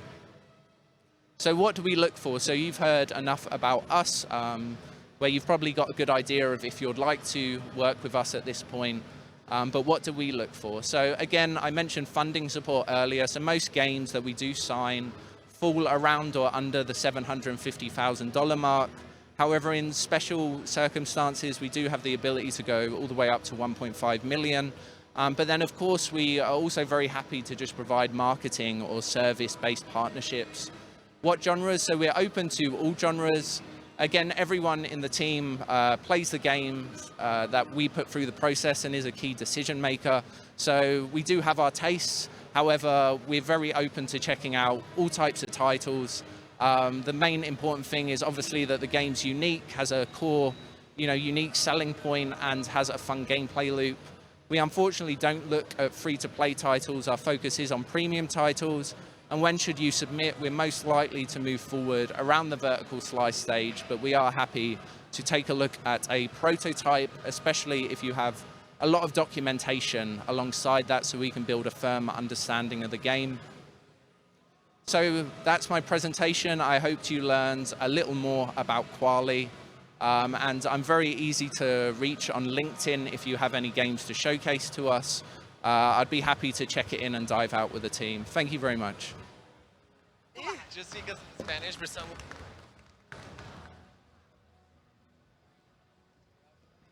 Thank you so much. It was great having you here. E aí, pessoal, gostaram? Espero que vocês estejam aproveitando bastante o conteúdo aqui de hoje. Agora a gente vai para a nossa próxima sessão aqui de 20 minutos e a gente vai falar sobre acessibilidade em jogos. Porque acessibilidade pode ser muitas coisas. Pode ser desde você ter uma tela de pause até você poder ter configurações para daltonismo, entre muitas outras coisas. E para isso eu vou receber aqui com vocês a Whitethorn Games. A gente vai conhecer a visão deles e a grande missão deles de levar jogos inclusivos e acessíveis a um público mais amplo. E para quem vai apresentar para a gente aqui hoje é o nosso querido Daniel Charpentier. Seja muito bem-vindo, meu querido. Ele é o controller da Whitethorn Games. Thank you so much for being here today. Thank you, thank you. Well, your TV is all here for you. The stage is all yours. Thank you so much. Awesome, thank you. Hi, my name is Daniel Charpentier. I'm the controller at Whitethorn Games. So if no one knows what controller means, that's just like a fancy word for managing all the money, doing royalties, making sure everyone gets paid, but also help with business development and operations throughout like anything that happens in the company. So today I'm going to talk for 20 minutes about what Whitethorn does, our mission, and how we include accessibility on what we do, as well as how you can work with us or reach out to us. So who is Whitethorn Games, or what is Whitethorn Games? We are a video game publisher that focuses on accessible experiences, approachable and inclusive games. We try to bridge the gap between older and younger audiences. So from games like Calico and Slime Heroes targeting kids to more reflective experiences like Lake and Botany Matter for like their parents. We don't really target like the core gamer because it's not really our games are not really their appeal. And we want to make sure that just the games that we do publish are anyone can pick up and put down whenever it's needed. As of now, we have more than 30 IPs globally. We're based in Erie, Pennsylvania, but we have worked with developers from all over the world, in Europe, Latin America, obviously North America, and even like we starting to like work with people in Asia, and we also have like service partners that we outsource from. So our mission is to bring inclusive and accessible, approachable games to anyone. It can be parents, casual player, anyone that just wants to like have a good time. Our games, we want to make games that don't require a lot of your time, such as, you know, you do Calico, you can pick it up, play for 30 minutes, you actually feel like you have done something in that 30 minutes to an hour, and have fun, you know? You don't need a manual, you don't need any previous experience, you just want to have a good time. We are focused on diversity, and we are driven by our values and our family. We don't publish anything that we wouldn't share with our own family. And we have been lucky enough that media outlets have been gentle enough to talk about us, not only locally, but in other parts of the world. We just want to like make sure that everyone can see that there's games out there for them, and you don't really need to have previous experiences I mentioned before. Our city is very small, so we're often reached out by students. We work with universities to like help students, you know more about game development, because there has been always, I mean, when I told my mother that I was gonna be working for games, she was like, "What kind of career is that?" I was like, "You would be very like surprised." And right now, after working for Whitethorn for so many years, she's like, "You can never leave this job. It's amazing. It's so like." I have found a passion for what we do, because we receive emails and messages from kids and parents being like, "I play Calico with my kid," you know, and it's an amazing bonding experience, not only for them, but also for them to understand that there is like other things rather than just hardcore and challenging games for them. So how did it all start? With this guy, Matthew White. He is a PhD. He has a PhD, and he has over 15 years of experience in the gaming industry. While working on a AAA company, he was doing some research and realized that there was a big demographic that wasn't being targeted in the game industry. That's mostly is parents or adults that have the money but don't have the time to spend like 10 hours or 15 hours trying to play a game. And they only have the time between when their kids go to sleep and when they go to sleep, which is like roughly an hour or two, to pick up a game, and they want to have a good experience. Of course, if they do that with like a open world game, that's not enough time for them to do much. So he tried to bring that up to this company, and when he didn't get any support from that, he decided, you know what, I'm going to do it myself. He moved from California to Erie, Pennsylvania, a small town, and just started working in his basement with zero revenue, got all his contact, and right now we have over 30 big titles globally. We are a multi-million-dollar company with more than $5 million in revenue every year, and we are well recognized. I mean, we're here, and he supports everyone from anyone that has started their careers to like anyone that has been on the industry for a long time. He's also a parent of 3 beautiful kids. They're amazing, and I think that's a great way in which he knows his audience. Our company, we're small. We're only 15 people, but there is no debt, and we have been able to just survive since 2016 when he started the company. So I want to talk a little bit about the landscape in the industry. You know, it's very complex. There is like games that are big with, you know, AAA open world. There is also like big budget games. There is hardcore games, but we stay more in the simple side. We try to do short games with depth and a lot of meaning, and it's like the experience is all about making sure that anyone can just pick it up, whether you're disabled, whether you're an adult, whether you have no experience, and that is approachable for any user or player. Sometimes I wanted to say that we don't really focus much on the game, but we focus on the player when publishing a game or helping developers with it. So here's the story of like one of our major games. We have worked on Lake and Bunny Manor. They have had more than 1.5 million downloads, and both of them have been featured and part of Game Pass as of day one, and even PlayStation Plus. Calico was featured in Nintendo Direct for a couple whenever it was going to come out. And it's one of our most recognized titles. I've many people like send emails to us. Even like the daughter of the Elden Rings founder, like she sent that letter to us saying how much she loved it. And the dad was just like, she won't even play my game, but she loves yours. It's amazing.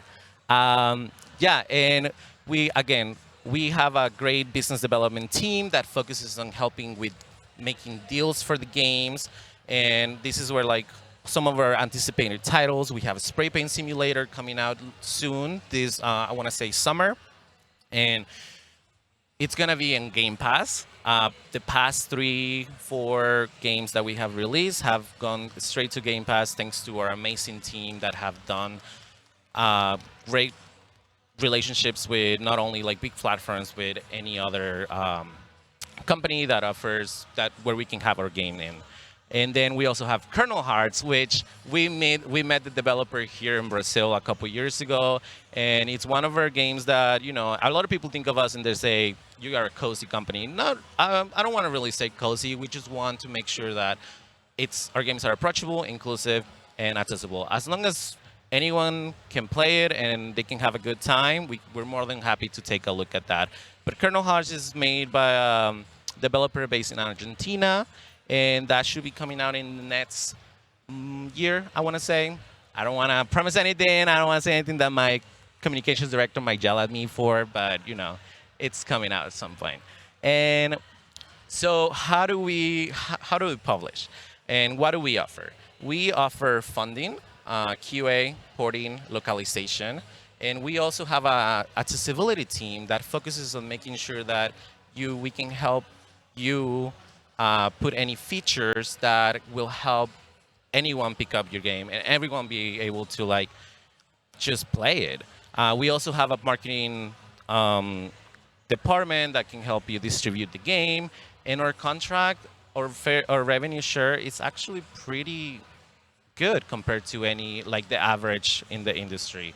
And we like to prioritize the relationship we have with our developers rather than, you know, making money and all that. We want to make it sure that we have a long-term relationship where we can work, because we work with a lot of first-time developers, and you never know, their second game might be a great idea as well, and we would like to have that for us and just continue supporting anyone that is new to it. There's a picture there of our little office.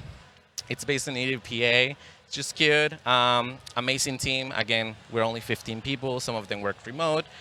And I don't know, I couldn't be more proud to be called in my coworkers.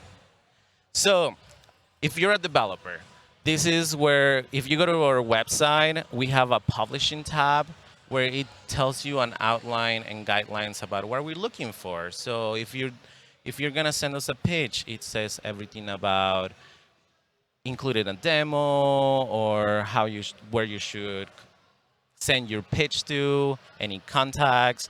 We also have other things in our pages like accessibility, where we have all of our games and the accessibility features that are included in the game. We like to be transparent, so even our contract it's posted in there. As of now, we're updating it just to make sure that relationships in the future go a little smoother, and to strengthen our relationship to set higher expectations and set like everything clear with new developers that we want to talk to. But you can find everything that we provide, learn about our submission process, and even access any Q&A or contact info and accessibility tips. If you're a developer, this should be your first stop before sending a pitch to us, just so you can have an idea. And, you know, we don't have to send you a message to be like, you should be including this back and forth. Just makes the process and the streamline way smoother. And if you don't hear from us for like a week or two, we receive a lot of pitches. And my portfolio director, he just wants to make sure that he can give a throughout review and give you the feedback that you deserve. Oh. So accessibility and values. We have partnered with Able Gamers, and we follow Edspot's guidelines when working for accessibility or including accessibility in games. We want to make sure that everything that they're expecting from us, it's hit. There is not a checklist really on how we should do this. Like, it's not like you're gonna have to do colorblind or dyslexic. Obviously, those things are very easy, but we know that it's a case by case kind of thing. And also depending on how your game works, and our team will let you know exactly how you can make this game more accessible. When looking for a game, some of the things that we are looking for are pause-friendly, high visual clarity, and cozy vibes. So even things like pause-friendly can be a way of including adults. You know, like if they're playing and then they have a baby and the baby starts crying. If you're playing a game that won't allow you to pause it, it's just you're gonna get mad that you lost your progress or you're lost. So even like pausing it includes and is accessible for adults to be able to do other things and put down the game whenever it's needed. High visual, I mean, you can see the background on that presentation. That's body manner. Just as long like good art, you know, there's a lot of creativity put into it and work. And then cozy vibes, it can be anything to just being relaxed, like just having a good time. I'm not saying that it shouldn't be challenging. It can be challenging, but it should be able to have the user choose that level of difficulty that they would like to do. And the red flags for us really are anything that is hardcore violence. We don't really like gear towards that. There's a lot of many amazing teams that can focus on that, but that's just not us. And any extreme difficulty, again, if the game doesn't allow you to pick your own difficulty or to just have a good time, then that's definitely not for us. Again, accessibility is a case by case for us. There is no one thing that would fit every single game, but we can help you out with that. Again, our team will be amazing. We can let you know, and it's at the end of the day, it's up to you how you want to include that and how you want to follow our advice. And again, on our website, you can find our accessibility tab. It has all of our games, so it can give you examples of what we have done previously and what you could do for your own game, you know? And if you ever want any feedback, or you know anyone that wants to expand the knowledge of how accessibility can be in games and how we can make games more accessible to anyone, we're always happy to talk. Okay, so yeah, if you guys wanna reach out to me, my email is daniel@whitethorngames.com. We are located in Erie, Pennsylvania, and I have my LinkedIn, social media. These are some of our games that we have published before. For example, Evans Remains. That's a developer in Argentina. That was one of our first Latin American developers, along with Teacup. They're a developer in Chile. This is what I mean, that we have worked with people from all over the world. We can try to make things work as long as, you know, you're willing to work with us and you're willing to follow our advice. There shouldn't be any problem. We also have published a second game. For example, for Evans Remains, Matias, he also published Rico, and he decided to go with us because of how we have worked with them. And as one of the things that our business development team does is that they go around the world. We have gone to Bit Summit, China Joy, obviously gamescom latam when it was big before, GDC. And every time that we go to these places, we talk to big partners like Xbox, PlayStation, Nintendo, and they have made such an amazing job that the past 3-4 games that we have published, they have gone straight directly to Game Pass, which is kind of not very common for other companies to have multiple titles in Game Pass, but they just have an amazing relationship with them and they know how to do the business, and they want to make sure that the developer is being supported and that they can actually do what they do best.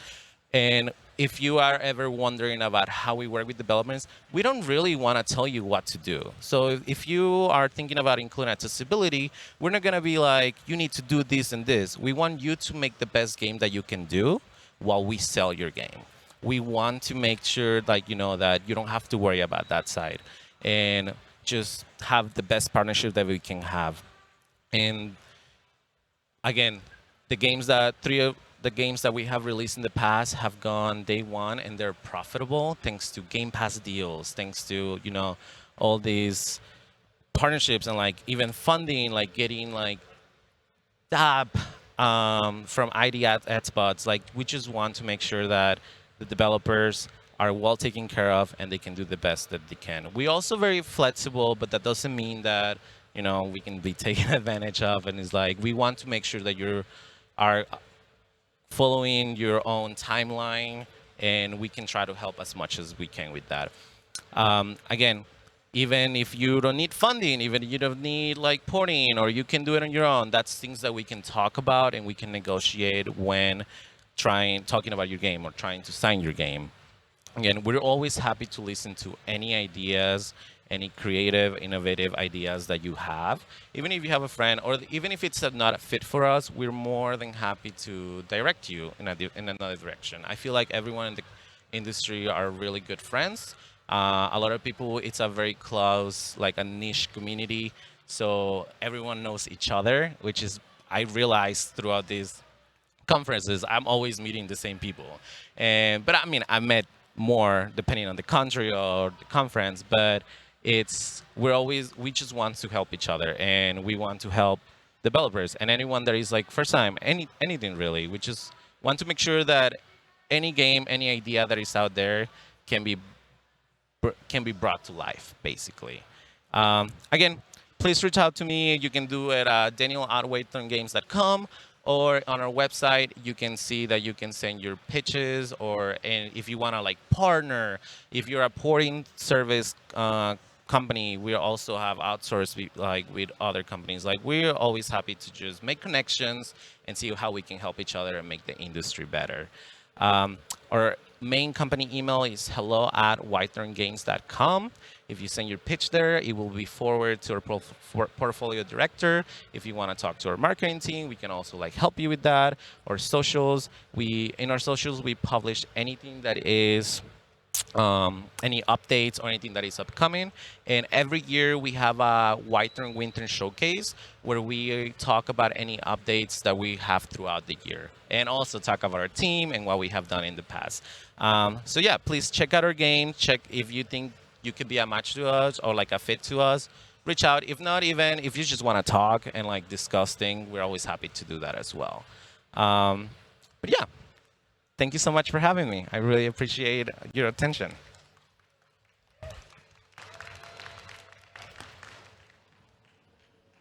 Muito obrigado, meu querido.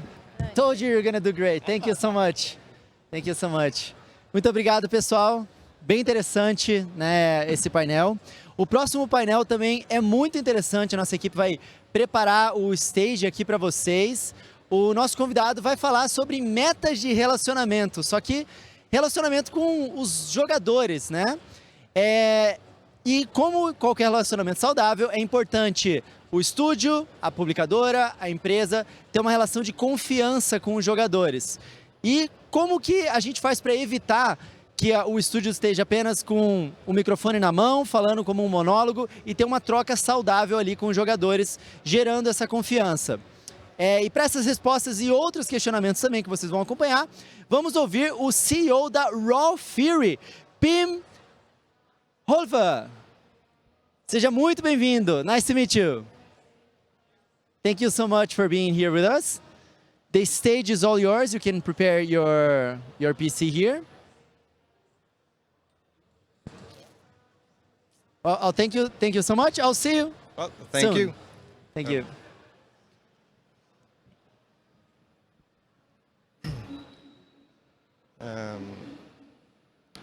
Establishing and maintaining a good relationship with your players is one of the keys to successful game. or at least to ensure a longer tail. Like in any healthy relationship, clear and transparent communication or clear and transparent two-way communication is a necessity. But how do you avoid having a monologue when there should be a dialogue? And how do you know that you like each other? My talk today is pretty much a laundry or grocery list of do's and don'ts. It's based on my own experience. So see this as friendly advice rather than hard truth. So, but who am I?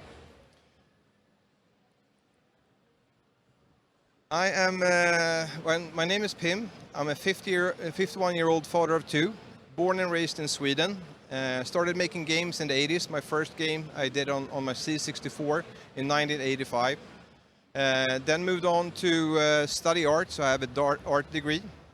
I started my career, my professional career within advertising, graphic design, and web development. During that period of time, I managed to make a few games. I started doing programming when I was at college, or continued because I started in basic in the 80s, yeah, then moved on to work for King, EA, Avalanche Studios, where I was the CEO for 7 years, but I worked there for 10. And then did a short stint for Flashbulb Studios in Copenhagen. And then I started as CEO of Raw Fury last year. In my spare time, I snowboard, I ski, I hunt, I fish, I do a lot of outdoor stuff. So here's a sample of the games I've been working on over the years. I've had a great fortune to work on everything from web-based super casual games to AAA productions. Over my career, I've worked on over 100 games, but so bear in mind that the very diverse, many web-based games, but also some really massive ones. The most successful games that I worked on has had thriving communities. So I have made a lot of errors, a lot of mistakes interacting with the community. And so, as I said, today I'm going to share some of my do's and don'ts, pretty much. So today I'm the CEO of Raw Fury. For those who don't know Raw Fury, we are an indie unpublisher dedicated to connecting games with players. With over 50 games published, including the Kingdom franchise, Blueprints very recently, Cassette Beast, Norco and Sable, Raw Fury has been consistently recognized as a top 10 publisher in Metacritic's annual rankings. With the ambition to be the world's best partner for indie developers, we champion unique games and want to bring exceptional experiences to players worldwide. And since I'm for the very first time in my life in Latin America, I feel the need to highlight some of the games we have published from here. We have Dandara, Wolfstride, Setzillions, Paraspera, and The Signifier. All cherished gems in the Raw Fury portfolio today.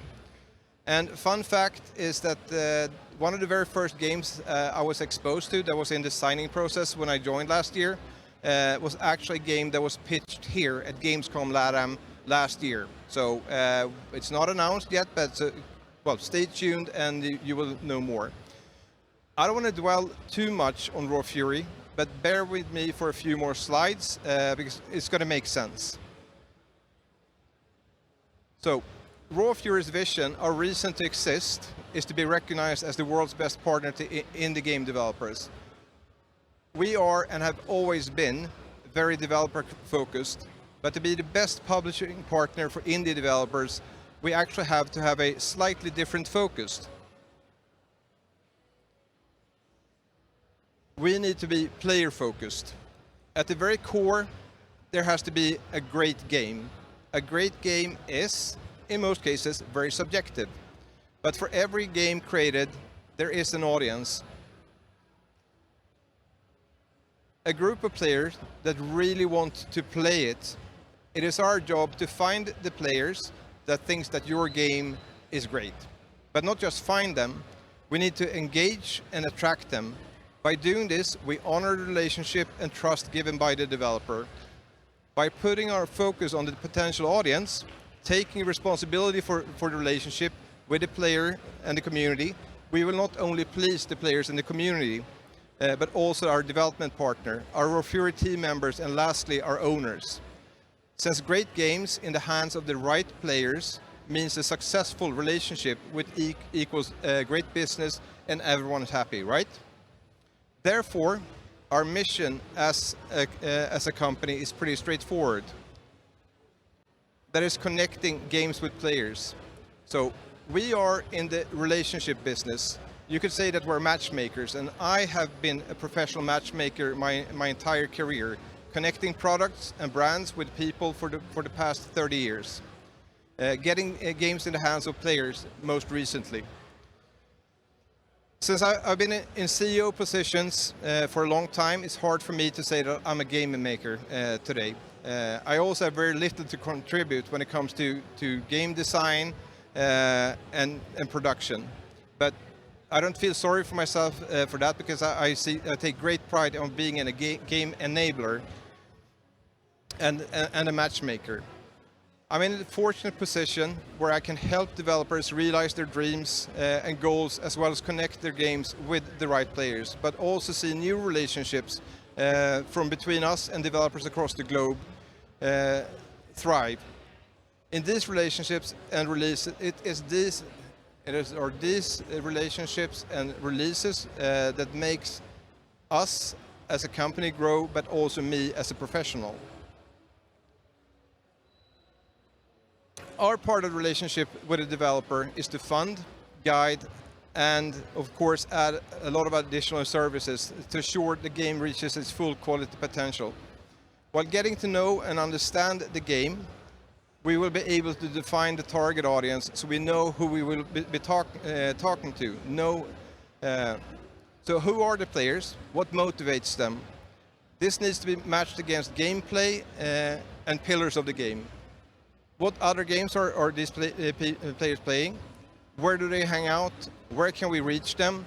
Do we have similar games in our portfolio that we have learned for or can cross-promote to? Where we know who we will be talking to, we can define a voice and platform strategy for both game platforms, but also communication channels. So we can initiate a relationship. And how do you do that? By open and honest communication. Like in all relationships, the key to a healthy one is open and honest communication. But as I mentioned in the beginning, how do you avoid just broadcasting? In many cases, developers and publishers are great at broadcasting their messages, but are not as good as listening. So what are our ways of communicating to hundreds or thousands or even millions of players at the same time, and how do they speak to us?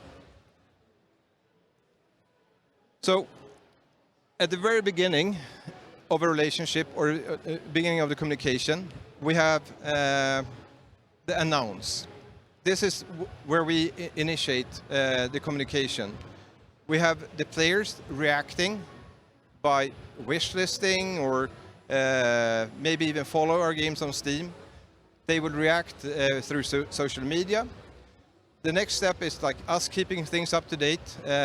This is also where the players can react by more wishlisting, more comments, and even picking up in their streams. Then comes release. This is where it gets really, really interesting, because all of a sudden we can capture different kind of data, playtime data, like well, first of all, number of games installed. Then we have playtime, we have churn, retention, and things like that. And this goes on back and forth. That we say something or we do something, we can see there's a reaction. So it's just like a relationship or any other kind of relationship. Then of course we have the more negative ones, like review bombing. That's usually a reaction to something when you as a developer or a publisher have messed up.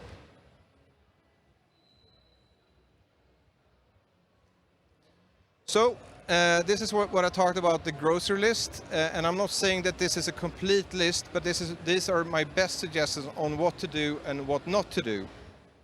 And it's for me, and it might be for everyone else here, that this is common sense. But number one, appreciate your community. You need to acknowledge that the community and your players are your most important team member. Without them, there's hardly any reason for your game to exist. Be honest. Game communities will always call out the bluff.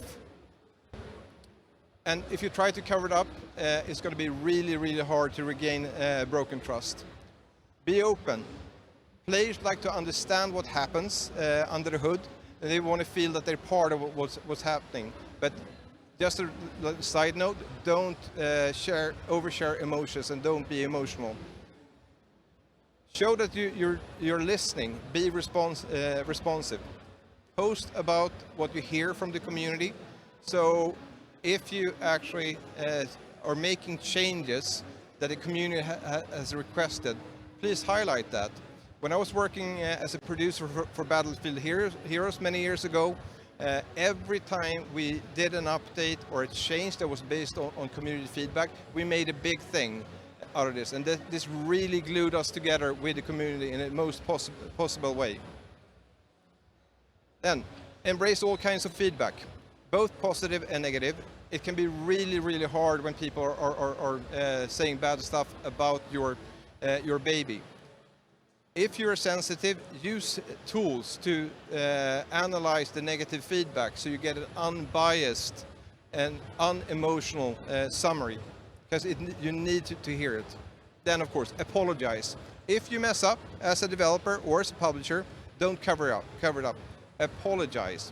Like in any relationship, a true and heartfelt "I'm sorry" goes a really long way. Also, show the people behind the game. It's super, super powerful to actually show your community the people that are working on the game. Players trust people more than they trust studios, corporations, and publishers. So make sure that they're seen, not just for the sake of the community, but also for your team, that they know that they are being acknowledged. Then use visual content in your communication. I think this is a common sense right now as well. And then be consistent. Keep the same tone of voice as much as you possibly can. So if you're more than one person communicating outwards to your community, you need to be aligned on how you interact and how you talk. But then also you can identify ambassadors within your team. So for example, I was working on a game called The Hunter for many years ago, where I was kind of the stern, boring communicator. I would communicate price changes, I would communicate delays. This didn't land super well because the community didn't appreciate me. I was just the boring guy showing up, telling stuff. And then we had our art director, Peter. For some reason, I couldn't understand it, but as soon as he came in after me and just explained why we're doing this, the community really loved it. So try to find the ambassadors. So don't have a executive producer or producer talk about gameplay. Get the people that actually has credibility, because that really, really builds trust. Then lastly, on my do list is reassess your channel strategy. The community that you intended to reach out to might not be to where you thought they were. Also, if you have a game that is a service, your game evolves and so does your community, so they might have moved somewhere else. My go-to kind of advice to many is like, maybe your community is not on Discord. So there's nothing bad about Discord, there are a lot of players there, but maybe they're not. They might be somewhere else. So reassess the channels where you're communicating. And on the don't side, don't over-communicate.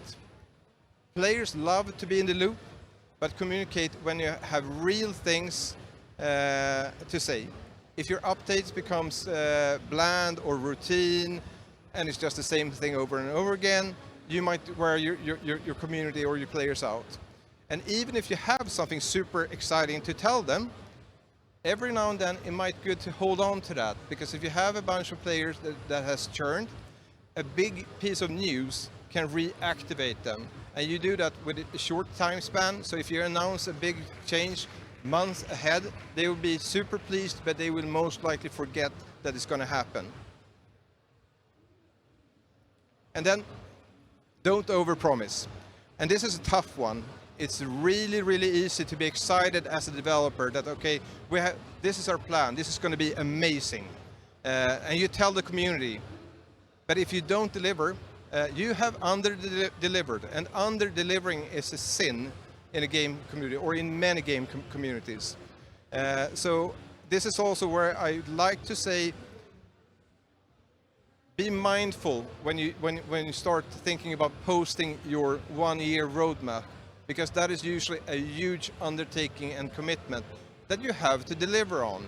Then if you have an open and honest dialogue, and you have a community that loves your game and loves you as a developer, they will cut you some slack. But once again, be mindful when you start promising long-term commitments for you. This is also a very personal one. Don't overcompensate. And with this, I mean that in many cases, when me, my team, or we have messed up, we have shipped something with a bug, we can't figure it out, it's out there, it's easy to resort. We have to compensate. We're gonna have to create some additional assets to kind of smooth this over. And a few times, we have ended up delaying the bug fix because we're trying to get the gift or the token of love into place. So that is fantastic, and it's gorgeous when you do that, but that can wait. Because the greatest gift you can give a dedicated community is actually a well-working game. So just remember that. Give stuff away, but don't let that stand in the way of actually the stuff that you want to fix. Then another thing, never mansplain or be condescending is pretty much the same thing. Some of your players are going to be really annoying. In some cases it's unintentional, but in some cases it's baiting. So take a step back, have a think, be professional, and don't engage in what can turn into a flame war. Then another mess up that this is based on, don't pretend that you are something else. So it's maybe a weird way of putting it, but to give you an example, one of our major mess ups was to release an awesome launch trailer. It was one of those action-packed, all guns blazing, super exciting. I had goosebumps, the team had goosebumps, and we attracted a lot of players. But the game was a stealthy, sneaking around thing, so all these players coming in returned the game and gave us a really bad review. So that was over-promising, but it was also us pretending to have a game that was something completely different. And then don't ignore the languages you don't master. It's really easy that you're just focusing. In my case, English and Swedish reviews, super easy to understand. I know a bit of German, so I can read that. Maybe the team can cover like a bunch of languages. But in two cases, and this, if it happened once, yeah, okay, but it happened to me twice. We were ignoring reviews that was escalating, and it's like, okay, we don't know what's going on. And it's like, it's just a Google Translate away to get an indication of what's going wrong. So in both these cases, it was actually players from the same country trying to get attention by giving bad reviews. The reviews were actually very positive, but they were requesting some features, and we didn't have the time. But the impact of getting a bunch of snowballing bad reviews for this is huge, or can be huge, on your revenue, but also on the rest of your community. So take the time, use Google Translate or use other tools to see where what they're actually saying. Then I was going to say avoid politics, but that's just for me. I make games because I want to entertain people. I've been making games because I want people to feel things. then I know that there are a lot of other developers that has something politically to say. So this is not, I'm sorry I left avoid politics, but just be mindful if you're actually having a oh, what? Oh, okay, sorry. I only have 1 minute left. Sorry. Okay. So then just to wrap this up, I'm going to actually move into something completely different. I'm going to move to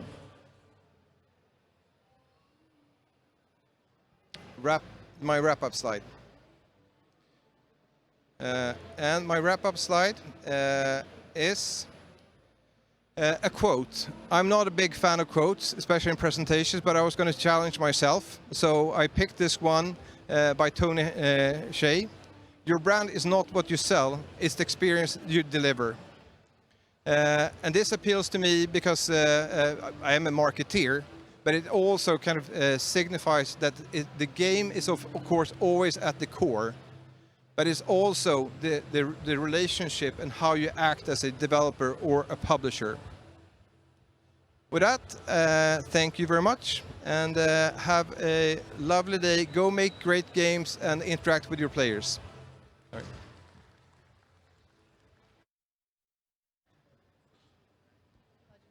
Awesome. Well, thank you so much. It was amazing. It was great to have you here.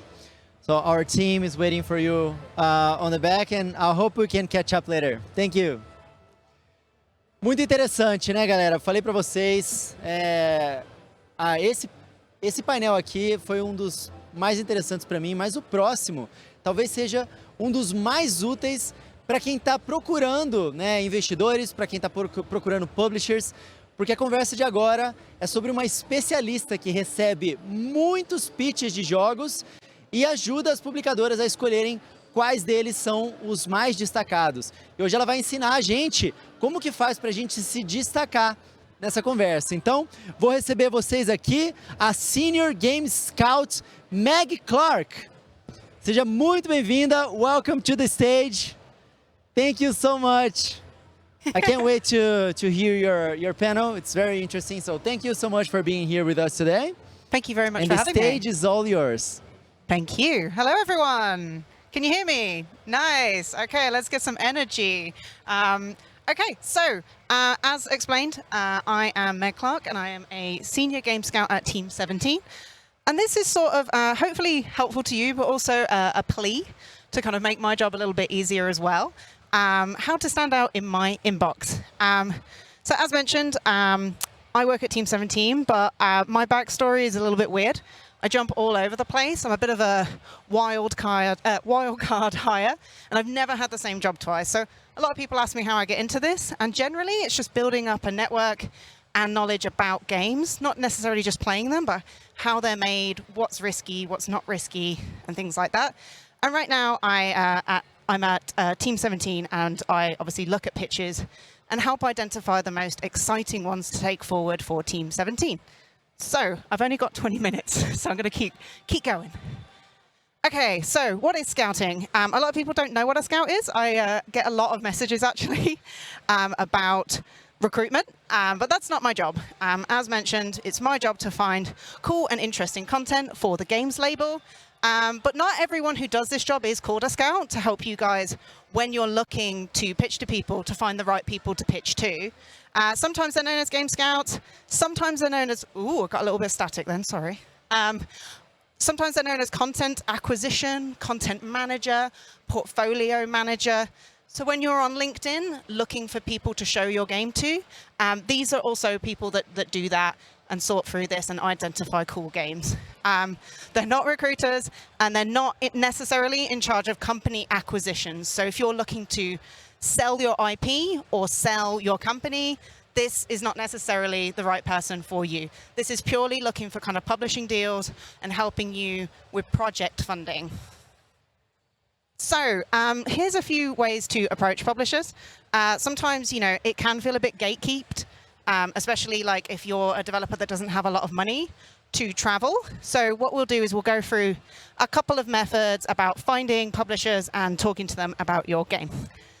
So here's the laziest one for me, not necessarily for you, but a lot of publishers actually are quite accessible online through their website. So Team 17, for example, has a submit my game form, like a portal, and that's actually the easiest way to send us a game. You don't have to have any money to go to an event or to travel. You don't have to, get in touch with me and get me to reply. This basically goes directly into our system, and it's integrated within our work systems, and we review every game that comes into our website. So before you start reaching out to people and having to go through this process of getting their attention and getting them to respond, see if they have a website portal, because that will be integrated in their systems and you will most likely get a response. If they don't have that, obviously look on social media. It is a fantastic tool. Obviously, like, some people are still on Twitter, but the most professional one is obviously LinkedIn. Obviously, a lot of gamers and people within the games industry are also on Discord and available that way too.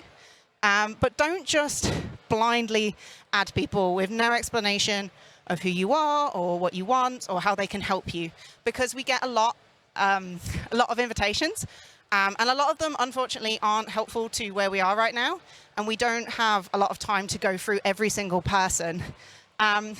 Do not add them on personal, or quite obviously like personal social media, so their Instagram, their Facebook. Do not get their number from people and add them on WhatsApp. Try to be respectful and, approach them in a professional manner, because you want to set up your relationship, your working relationship, in the best way. Obviously, now we're getting into some more kind of like personal contact with events. So events is one of the best ways to get like memorable almost with a publisher. Like, if you get time to sit down and pitch your game with someone, it is more likely that you will probably stick in their head. It doesn't necessarily mean that you're more likely to be signed, but you build a personal connection with someone when you're face to face with them. So it is a good way, obviously, to get attention on your game from a publisher. What I will say is some of the rules here for social media also count here for Meet to Match, which is the normal system for a lot of games events. Some of them have their own one. Obviously, Gamescom, Latam has their own system, but a lot of places use Meet to Match. Again, when you're approaching people on this, be forward. Say like, this is my game. I would like to pitch it to you. Do a positioning statement. Make it easy for me to be interested in your game, and link to the pitch deck, please. Please put a link to your pitch deck, because the first thing I'm going to do if I read your message is respond to you and say, can you please send me a pitch deck so that I can learn more about your game? And that comes from a respectful place, honestly. I don't want to waste your time. I understand that as a developer, you're going to have to approach so many different people to find the right match for you. And if I'm not the right match, I want to save your time, because you could use that half an hour or 15-minute meeting with someone that can help you. So I'm asking for that pitch deck to basically make your meetings more efficient. So please be cooperative. If a scout or a content manager kind of asks for that, it's because they want to save your time. They want to make sure that the meeting is worthwhile for both parties. And then, obviously, also, just to add to that, generally slots are 30 minutes. Sometimes they're 15. Sometimes, like today, they're 3 minutes long. So try to be on time.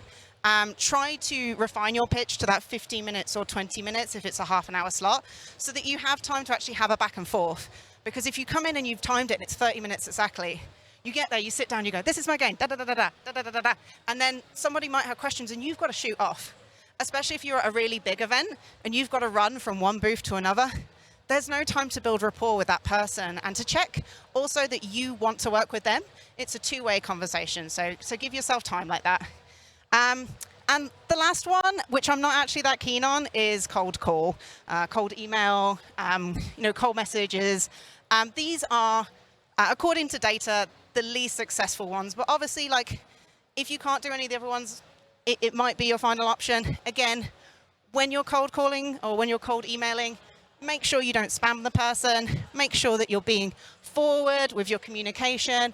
Make sure that, you give them time to respond, because unfortunately, like the way a scout prioritizes their leads, these are the ones that probably come in last, and these are probably the ones that are going to take the longest to come back to. So Please don't follow up and be rude. I understand it's frustrating when you need an answer, but yeah, unfortunately, that's just the way that a lot of people prioritize their workload. Okay, so here's a little bit of rough data that might be helpful to you, that kind of shows the general success rate of what we call inbound leads. A publishing scout will obviously also reach out to people. We'll cover that in a minute, but this is anything that's coming directly in from developers. This is generally the kind of success rate that you will see. Events, as I've said, are quite high because you build that rapport. And a lot of the time, even if the game's not right now, you've got a sense of who this developer is and if you want to work with them. So whilst you might not sign this game, you know them and then you're in contact. And they're no longer a cold contact. They become sort of a former contact, which you can see at the bottom is the second most likely. So if you can get one-on-one time, even just 15 minutes with a scout or with a publisher, and you make a good impression, you really raise your chances here, obviously, in getting signed. The least too popular in the data that we've seen between us as scouts is agents, unfortunately. Agents generally, they have to do a bit of a scattergun approach, a lot of them. Not all of them, there are some good agents out there, but it's generally quite low yield because that they're not doing a specific approach to publishers, and it can be, not a great match sometimes. And then obviously cold email as well, which I've mentioned, is the one that sort of falls to the bottom. So obviously the online form I've mentioned, social networks, a lot of these will eventually, if they're not successful this time around, they will fall into former contact, which obviously, as you build these networks over years, you increase your chances of obviously getting signed or doing business with someone because you've built that trust over time. Okay, so one second. So incoming leads. This is a little bit about the success rate of each stage, because obviously, just meeting a publisher is one thing. Then there's them reviewing the pitch deck, it being suitable, then playing a demo. Then it might go into their official green light process. Depending on the size of the publisher, we're talking thousands of games are reviewed per year. When we were a bigger team, we were looking at about 12,000 games a year. Ridiculous amount of things to look at. Now we're a smaller team, we're looking at a couple of thousand a year. So the numbers are high. We would say between that and actually being properly submitted into our green light process, where other teams within the publisher look at the game and review the game and play the game, about 23% of those leads make it to that stage. So there is a big drop-off of that kind of quality that the publisher is looking for. And then through Greenlight to actually getting a contract, we're talking less than 1%, because unfortunately, if you do the maths, most publishers only sign a couple of titles a year. If they're looking at hundreds or thousands of them, that's unfortunately just the maths. We can't work with everyone as much as we'd like to sometimes. So yeah, as you can see, the numbers are a bit grim. Don't lose hope though, because hopefully some of the tips in here will help you get further faster. Okay, so this is the secret to the whole talk, and I'm sorry I've tricked you all. The best way to be in my inbox is actually to be in my outbox. It's for me to be reaching out to you. If a publisher is reaching out to you to talk about your game, that's a really good sign. That means you're doing something correctly already and you have snagged their attention. And that is one of the biggest hurdles. So yes, I did trick you. The best way to stand out in my inbox is to not be in my inbox, is for me to be reaching out to you. So sorry about that. I did trick you, but thank you for coming anyway. What you need to, how do you become one of those people that I'm chasing rather than you chasing me? Unfortunately, it's a lot of work on your side.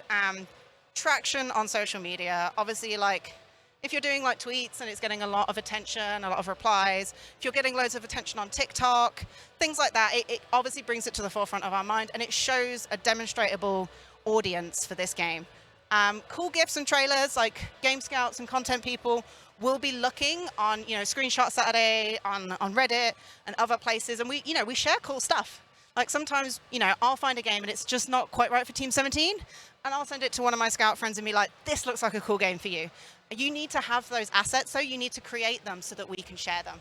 So make sure that you're doing that. I know a lot of developers are kind of thinking, oh, you know, I want to keep my game a secret. Or what if someone copies it? What if someone steals it? There's so many games out there, I'll be honest. If your game is that original and that cool, people will find it hard to copy it quickly. So you need to share it, you need to get people's attention, you need to capture that audience as soon as possible. You need to talk about your game publicly in order for that to happen. If you keep it a secret, no one's going to know, and I'm not going to know, and I'm not going to reach out to you, right? Influencer engagement is really cool. I don't know that I would suggest you paying for it as an indie developer yet. Obviously, like, your budget is very limited if you're looking for funding anyway. But obviously, if there's an organic lift of like influencers who are playing your game, that's a massive bonus. It's more likely that we're going to see it. Obviously, if you've made a cool game before, people might be watching, you know, or following your social media, looking out for stuff that you're doing. Obviously, this isn't very helpful if you're a student team or if this is your first game. But, you know, having proven success or having proven cool games, even if they're not successful, even if they're just imaginative and fun, that's always really cool. And then, of course, the magic number, which is wish lists. If you have a lot of Steam wish lists, a publisher is probably going to get in touch to see if you need help or if you need funding or if they can help you in any way. That is a lot of work on your end. It's not underestimated, but it does show that you are driven. It does show that you really care about this game. And it does show that, like, you're going to make this game. And that's the kind of people that you want to work with. There's people that have that drive, the people that really enjoy what they do. And you're like, I want to go on this journey with them. So that's a massive plus. So I realize that I'm running out of time, so I'm going to skip through pretty quickly.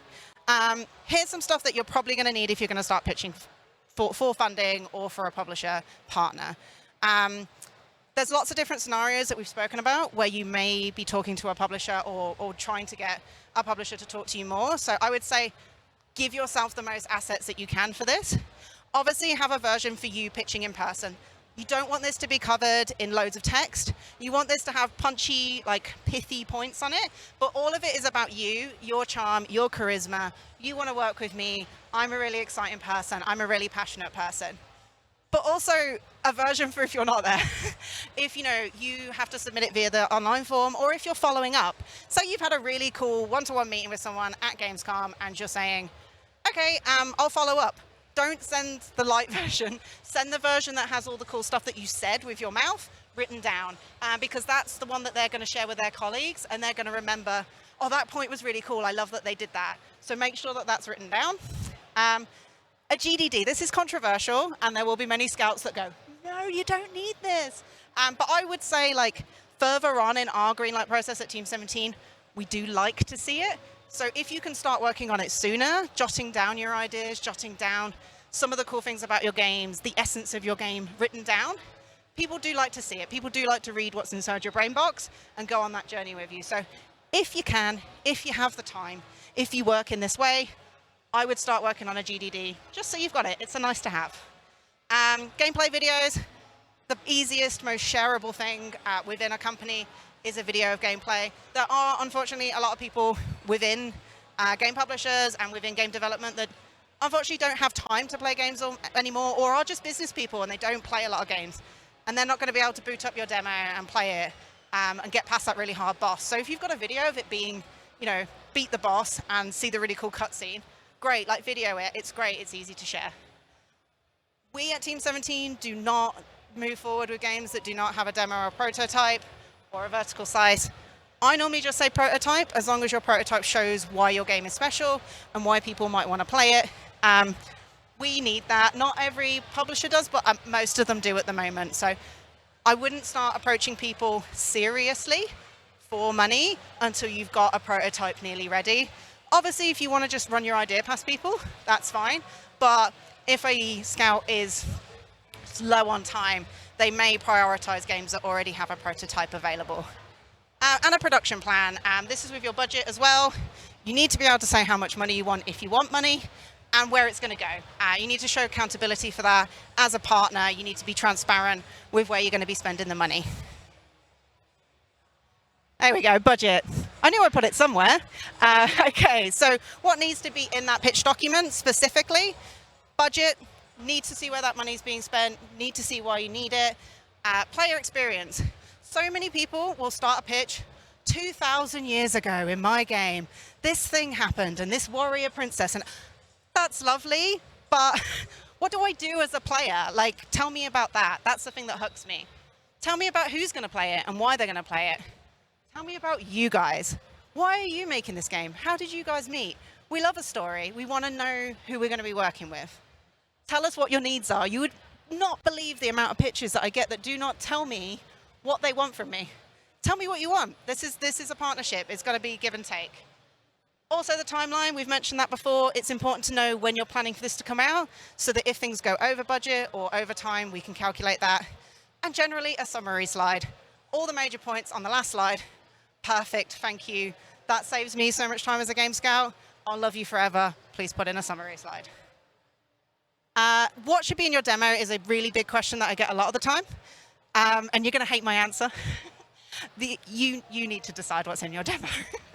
But generally, what I'm looking for, it doesn't have to be the best art in the world unless it's an art game. It doesn't have to have the game system complete unless it's a systems-based game. So it's a difficult one to answer. But what I would say is you know your game best.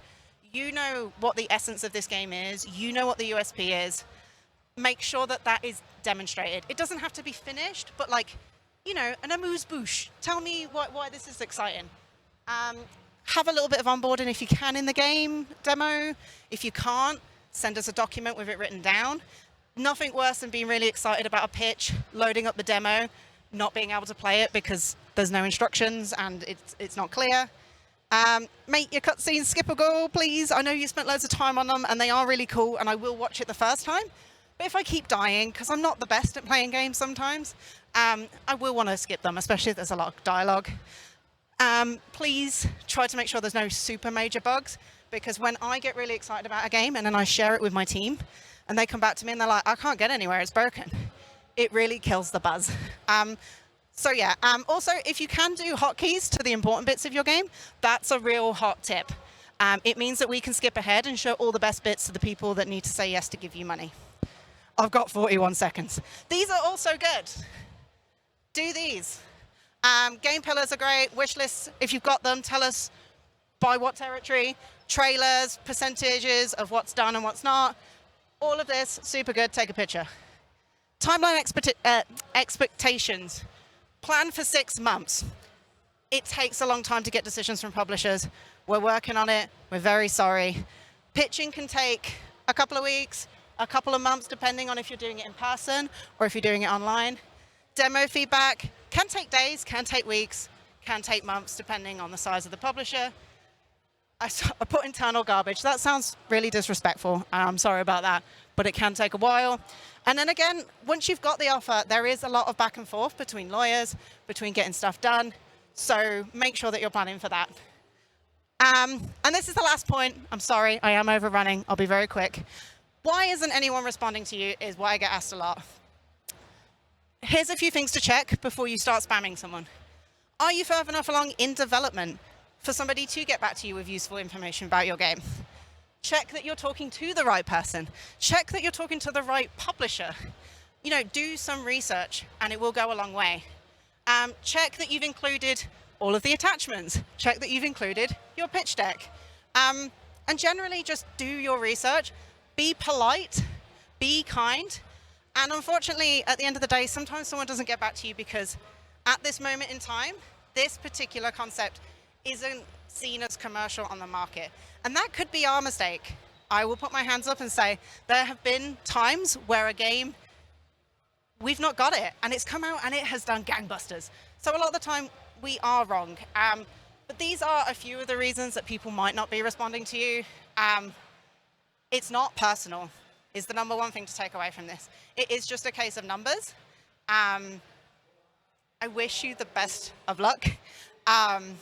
If you do get a response, I understand that receiving feedback is very difficult. Know that as scouts and as publishers, we do have the greatest respect for you. What you do, putting yourself out there and putting your idea out there for people is really brave. And I say that from the heart. But sometimes we have to give you feedback as a business. And that can be really tough to hear. But if somebody has got back to you on your pitch, that's a huge compliment. They have taken the time. They have played it. They have looked at it. And Our time is unfortunately very limited. We wish we had more time to play more games. But take it from me, if we get back to you with rejection, it comes from a good place. It might not feel like it, and it might feel very personal, but I promise that it's not. And if you read an email of feedback and it feels a bit sore, take a walk before you respond and come back. Because one thing I will say about the games industry and about making games together is it is all about that network, and it is all about building trust over time. So, try to be kind, try to be understanding, and I promise that as publishers, we will try to do the same. Tips for the road ahead. I'm well over time now, so I'm going to be in trouble. Get a lawyer is the most important one. If you do anything, if you're looking at contracts, please don't think that you're the person that knows this. Get a lawyer, it's really important. Some publishers actually cover the cost of this if they're going to sign a contract with you, so keep that in mind as well. Still apply for other funding. Still talk to multiple publishers. Do not just cut off your conversation with someone because you get on really well with this one person. Keep your options open, and that's a smart way to do business. And I'm out of here. Thank you so much. Hopefully there's some tips there that you haven't heard before. If obviously there's any other questions that you have for me, I have run over time. Please add me on LinkedIn. Just mention that you saw my talk, and I'd be happy to answer any of your additional questions because I've out of time for questions. Thank you so much. Have a good Gamescom latam, everyone. No one's coming up on stage.